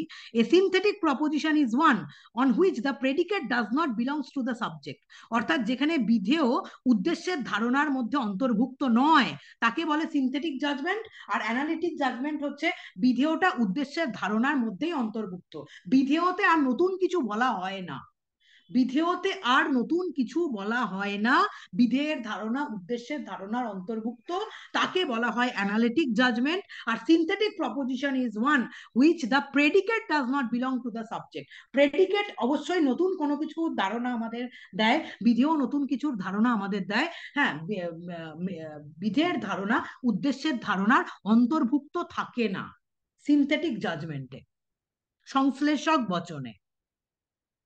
যেমন all material bodies are heavy, all material bodies are heavy, ঠিক আছে, এটা হচ্ছে সিনথেটিক প্রপোজিশন। আর all material bodies have extension, সমস্ত মেটেরিয়াল বডির এক্সটেনশন আছে বা বিস্তৃতি সম্পন্ন, এটা হচ্ছে অ্যানালিটিক প্রপোজিশন। কারণ বিস্তৃতি, জড়বস্তু বললেই জড়বস্তু কোনো স্থান অধিকার করে থাকে, ঠিক আছে? বিস্তৃতি সম্পন্ন হওয়া জড়বস্তুর বৈশিষ্ট্য। জড়বস্তু বললে বা মেটেরিয়াল বডিজ বললে তার মধ্যে এক্সটেনশন হওয়া বা বিস্তৃতি সম্পন্ন হওয়া তার মধ্যেই লুকিয়ে থাকে। হ্যাঁ, তো অ্যানালিটিক প্রপোজিশন হচ্ছে তাই, হ্যাঁ, যেখানে তোমার বিধের ধারণা উদ্দেশ্যের ধারণার মধ্যে অন্তর্নিহিত থাকে, তাকে বলে অ্যানালিটিক প্রপোজিশন। আর সিনথেটিক প্রপোজিশন হলো তাই যেখানে বিধের ধারণা উদ্দেশ্যের ধারণার মধ্যে অন্তর্ভুক্ত থাকে না, বিধেয়তে আমরা কোনো নতুনত্ব কোনো ধারণা আমরা পাই, তাকে বলে সংশ্লেষক বচন। আর এপ্রায়োরাই বচন যাকে আমরা অভিজ্ঞতার মাধ্যম দিয়ে পাই না, বুদ্ধির মাধ্যম দিয়ে পাই, হ্যাঁ, বা সহজাত বলতে পারো, ইনেট বলতে পারো, বা যা খুশি বলতে পারো। আর এ পস্টেরিওরাই প্রপোজিশন হচ্ছে যাকে আমি অভিজ্ঞতার মাধ্যম দিয়ে পাই। আর তার মানে কান্ট যখন সিনথেটিক এপ্রায়োরাই প্রপোজিশনের কথা বলছেন, তার মানে তিনি পূর্বতোষিদ্ধ সংশ্লেষক বচনের কথা বলেছেন।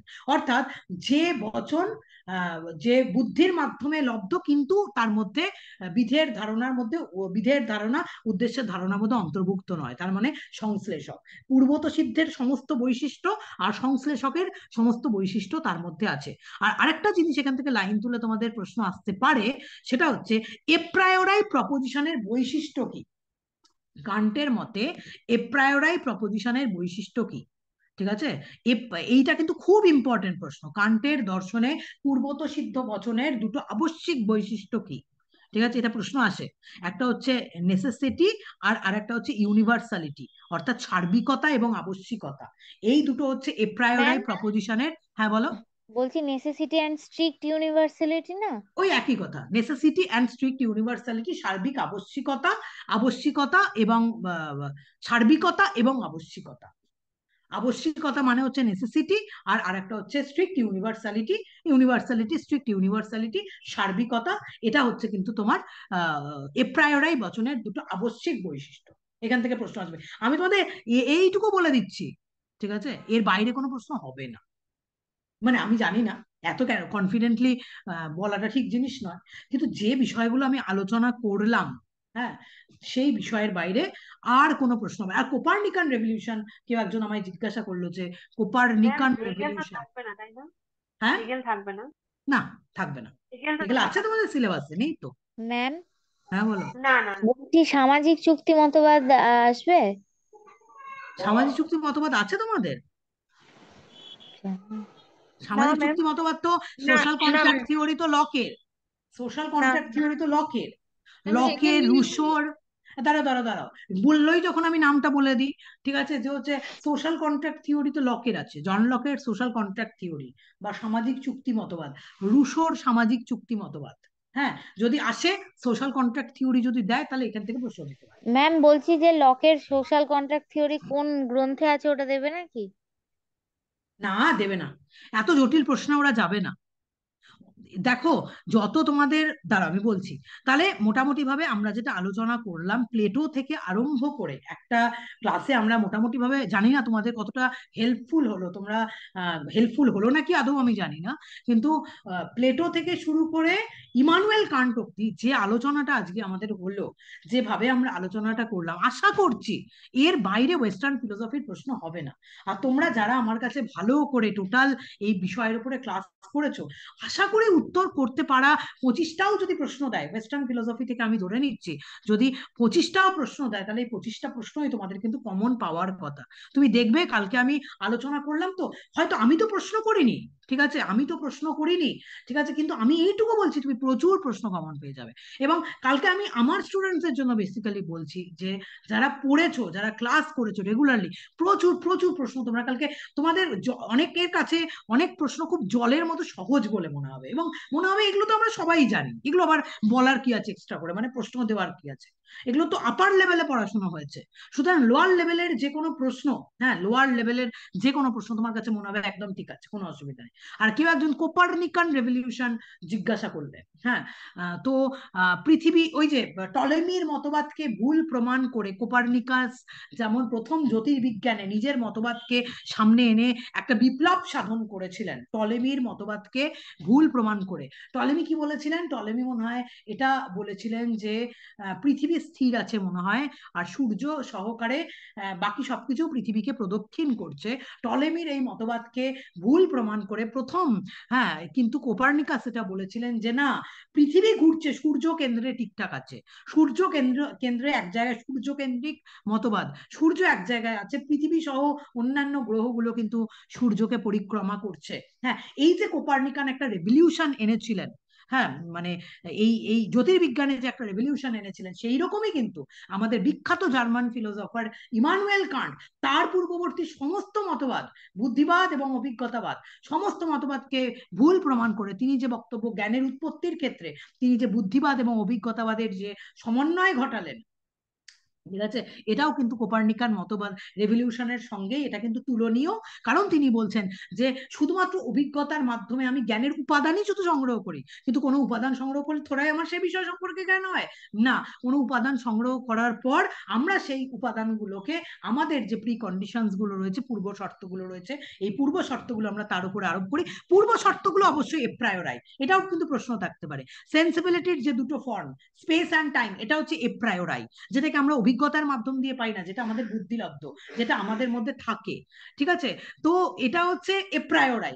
আবার 12 ক্যাটেগরিজ অফ আন্ডারস্ট্যান্ডিং, হ্যাঁ, অর্থাৎ আমাদের যে বুদ্ধির 12টা প্রকার, বুদ্ধির 12টা প্রকার প্রশ্ন থাকতে পারে, বুদ্ধির 12টা প্রকার কি কি, হ্যাঁ, এটা প্রশ্ন থাকতে পারে। যেমন unity, plurality, totality, reality, negation, limitation, substance, cause and effect, হ্যাঁ, এই পসিবিলিটি, এক্সিস্টেন্স, নেসেসিটি দেবে না, নামগুলো হয়তো দেবে না, বাট এটা মনে রাখবে 12 ক্যাটেগরিজ অফ আন্ডারস্ট্যান্ডিং, এগুলো কিন্তু কোনোটাই অভিজ্ঞতা লব্ধ নয়, এটা আমার মধ্যে পূর্ব শর্ত হিসাবে আছে, প্রি কন্ডিশন গুলো আছে। আর যখনই আমরা আমাদের ইন্দ্রিয়ের মাধ্যম দিয়ে যখন উপাদানগুলো বাইরের জগৎ থেকে সংগ্রহ করছি, তখন সেই উপাদানগুলো আমাদের এই যে 12 categories of understanding and 2 forms of sensibility, সেগুলো আমাদের প্রি কন্ডিশন গুলো তার উপরে কাজ করে তাকে একটা প্রপার ফর্মে এনে, হ্যাঁ, সেই উপাদানগুলোকে একটা প্রপার ফর্মে আনে, তারপর সেই বিষয় সম্পর্কে আমাদের প্রকৃত নলেজ হয়। সুতরাং এটা তিনি জ্ঞানের সাম্রাজ্যে একটি বিপ্লব সাধন করেছিলেন।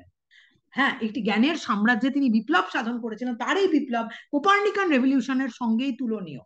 এই জন্য এই এই রেভলিউশনকে কোপার্নিকান রেভলিউশনের সঙ্গে তুলনা করা হয়। Very very important. Immanuel Kant থেকে অনেক ধরনের প্রশ্ন তোমাদের অবশ্যই থাকতে পারে, সেটা কিন্তু মাথায় রাখবে। তো মোটামুটি আমাদের একটা আলোচনা হলো সমস্ত দার্শনিকদের মুখ্য মুখ্য যে গ্রন্থগুলো রয়েছে, সেই গ্রন্থগুলো সম্পর্কে তোমরা জেনে যাবে, দার্শনিকদের নামগুলো একটু ভালো করে জেনে যাবে। আমার মনে হয় না কালকে আমি যেভাবে আজকে অন্তত ওয়েস্টার্ন ফিলোসফি আলোচনা করলাম, যারা আমার কাছে ক্লাস করোনি, অনেকেই রয়েছে আমার কাছে কখনো ক্লাস করোনি, তাদেরও হয়তো অনেকটা পরিমাণে সুবিধা হবে বলে আমি আশা রাখছি। হ্যাঁ, দার্শনিকদের নামগুলো দেখে যাবে। আর যে দর্শনের যে কটা বিষয় আমি বললাম, আশা করছি তার বাইরে থেকে তোমাদের কোনো ধরনের কোনো প্রশ্ন হবে না, হবে না এর বাইরে থেকে। কেউ কিছু ম্যাম, বলবে? হ্যাঁ, বলছি কান্টের মতে বৌদ্ধিক প্রত্যয় কয়টি? এই তো বৌদ্ধিক প্রত্যয় হচ্ছে ক্যাটেগরিজ অফ আন্ডারস্ট্যান্ডিং 12টি। 12 ক্যাটেগরিজ অফ আন্ডারস্ট্যান্ডিং হচ্ছে বৌদ্ধিক প্রত্যয় 12টি, 12টি। পাশ্চাত্য দর্শনের জনক কিন্তু থেলসকেই বলা হয়। পাশ্চাত্য দর্শন শুরুই হয়েছে কিন্তু থেলসের হাত ধরে, ধরো, ঠিক আছে, পাশ্চাত্য দর্শন শুরু হয়েছে, পাশ্চাত্য দর্শনের জনক থেলসকে বলা হয়। পরবর্তীকালে অনেকে আবার সক্রেটিসকে বলেছেন, কিন্তু না, থেলসই হচ্ছেন পাশ্চাত্য দর্শনের জনক।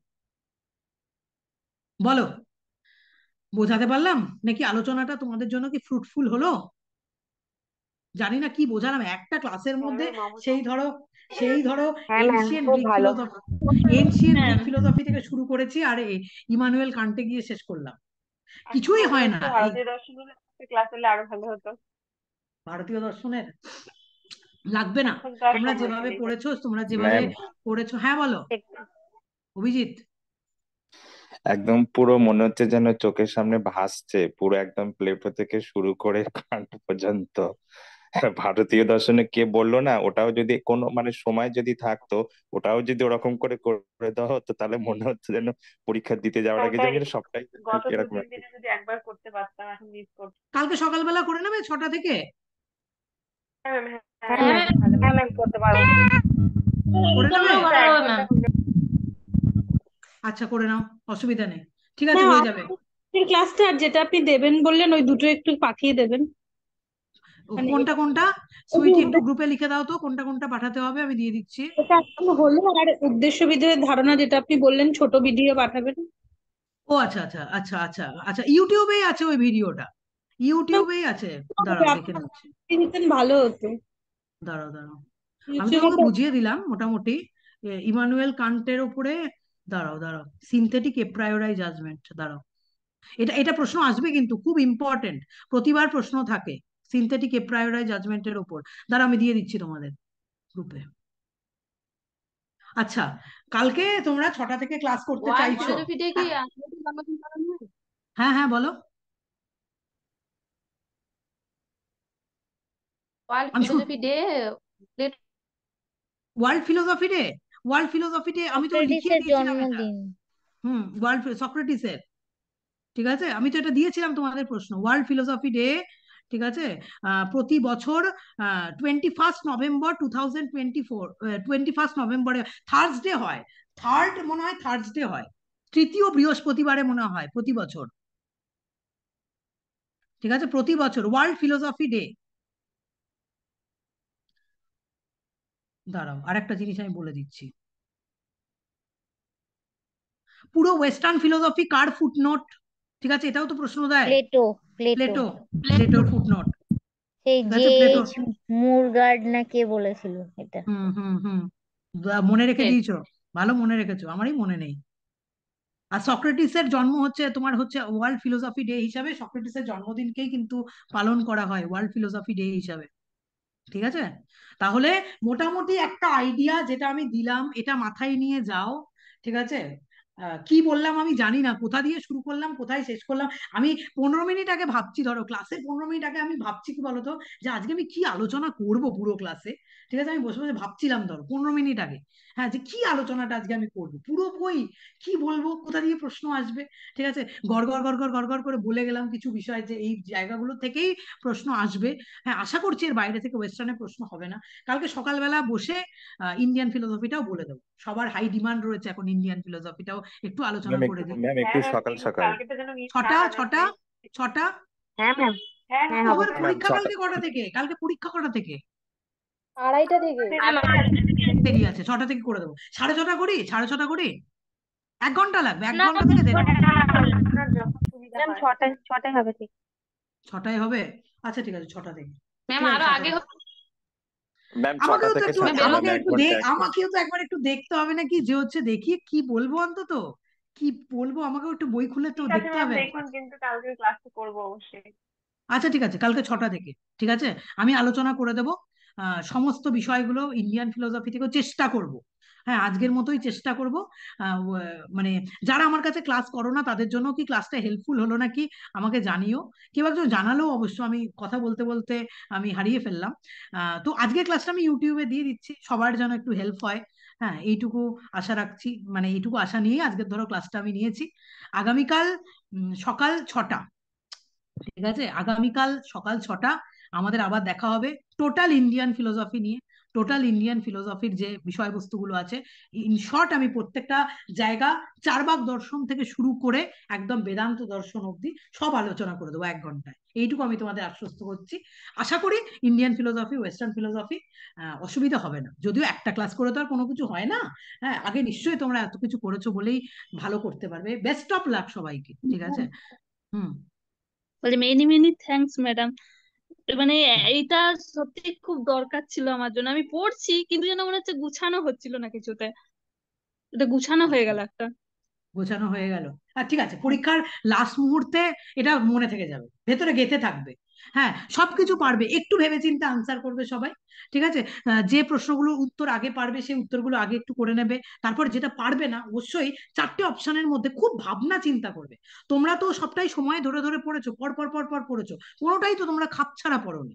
হ্যাঁ, মনে করো প্লেটো পড়েছো, তারপর সক্রেটিস পড়েছো, দেন প্লেটো পড়েছো, দেন অ্যারিস্টটল পড়েছো, পরপর তো পরপর বিষয়গুলো পড়েছো, তো অসুবিধা হবে না, একটু বুদ্ধি করে আনসার করবে, টার্মগুলোর সাথে তুমি একটু অ্যাসোসিয়েট করবে দার্শনিকদের, তুমি দেখবে সব কটার আনসার তোমরা করতে পারবে, কোনো ধরনের কোনো তোমাদের প্রবলেম পরীক্ষা ফেস করতে হবে না, এইটুকু আমি তোমাদের বলছি।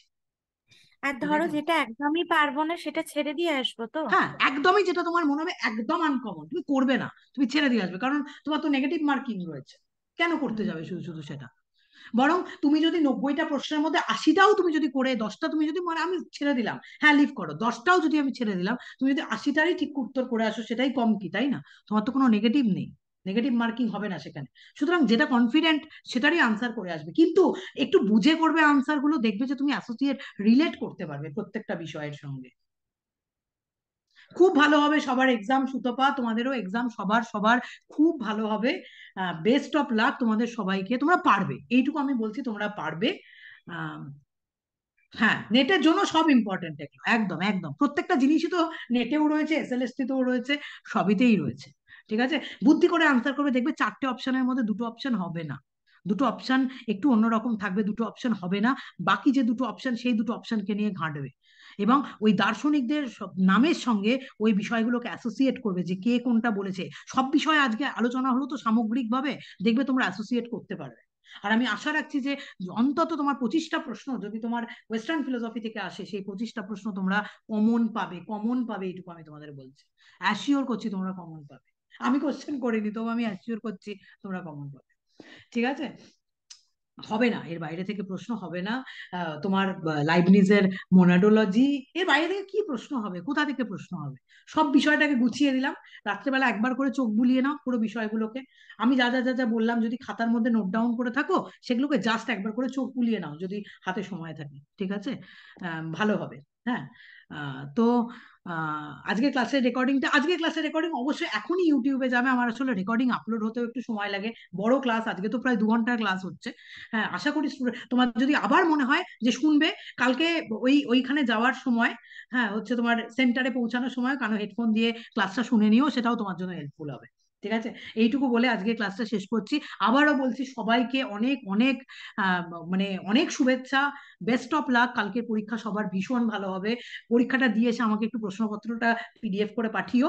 ঠিক আছে, আমি প্রশ্নের উত্তরগুলো তোমাদের কালকেই রাত্রেবেলা বসে প্রশ্নের উত্তরগুলো তোমাদের করে দেওয়ার চেষ্টা করব, যে কার কটা ঠিক হয়েছে কার কটা ভুল হয়েছে কালকেই তোমরা বের করে নিতে পারবে রাত্রেবেলা। বাট আমাকে একটু আর্লি পাঠিও প্রশ্নগুলো, ঠিক আছে? আমাকেও তো একটু দেখতে হবে যে কি প্রশ্ন দিয়েছে, আবার এরকমও তো হতে পারে, হবে না আশা করি, যা প্রশ্ন বলেছি মোটামুটি তার বাইরে কোনো কিছুই আসবে না। ঠিক আছে, বেস্ট অফ লাক তোমাদের সবাইকে, খুব ভালো হোক তোমাদের সবাই, তোমরা সবাই খুব ভালো থাকো, এই বলে আজকে ক্লাসেরটা এখানেই স্টপ করছি।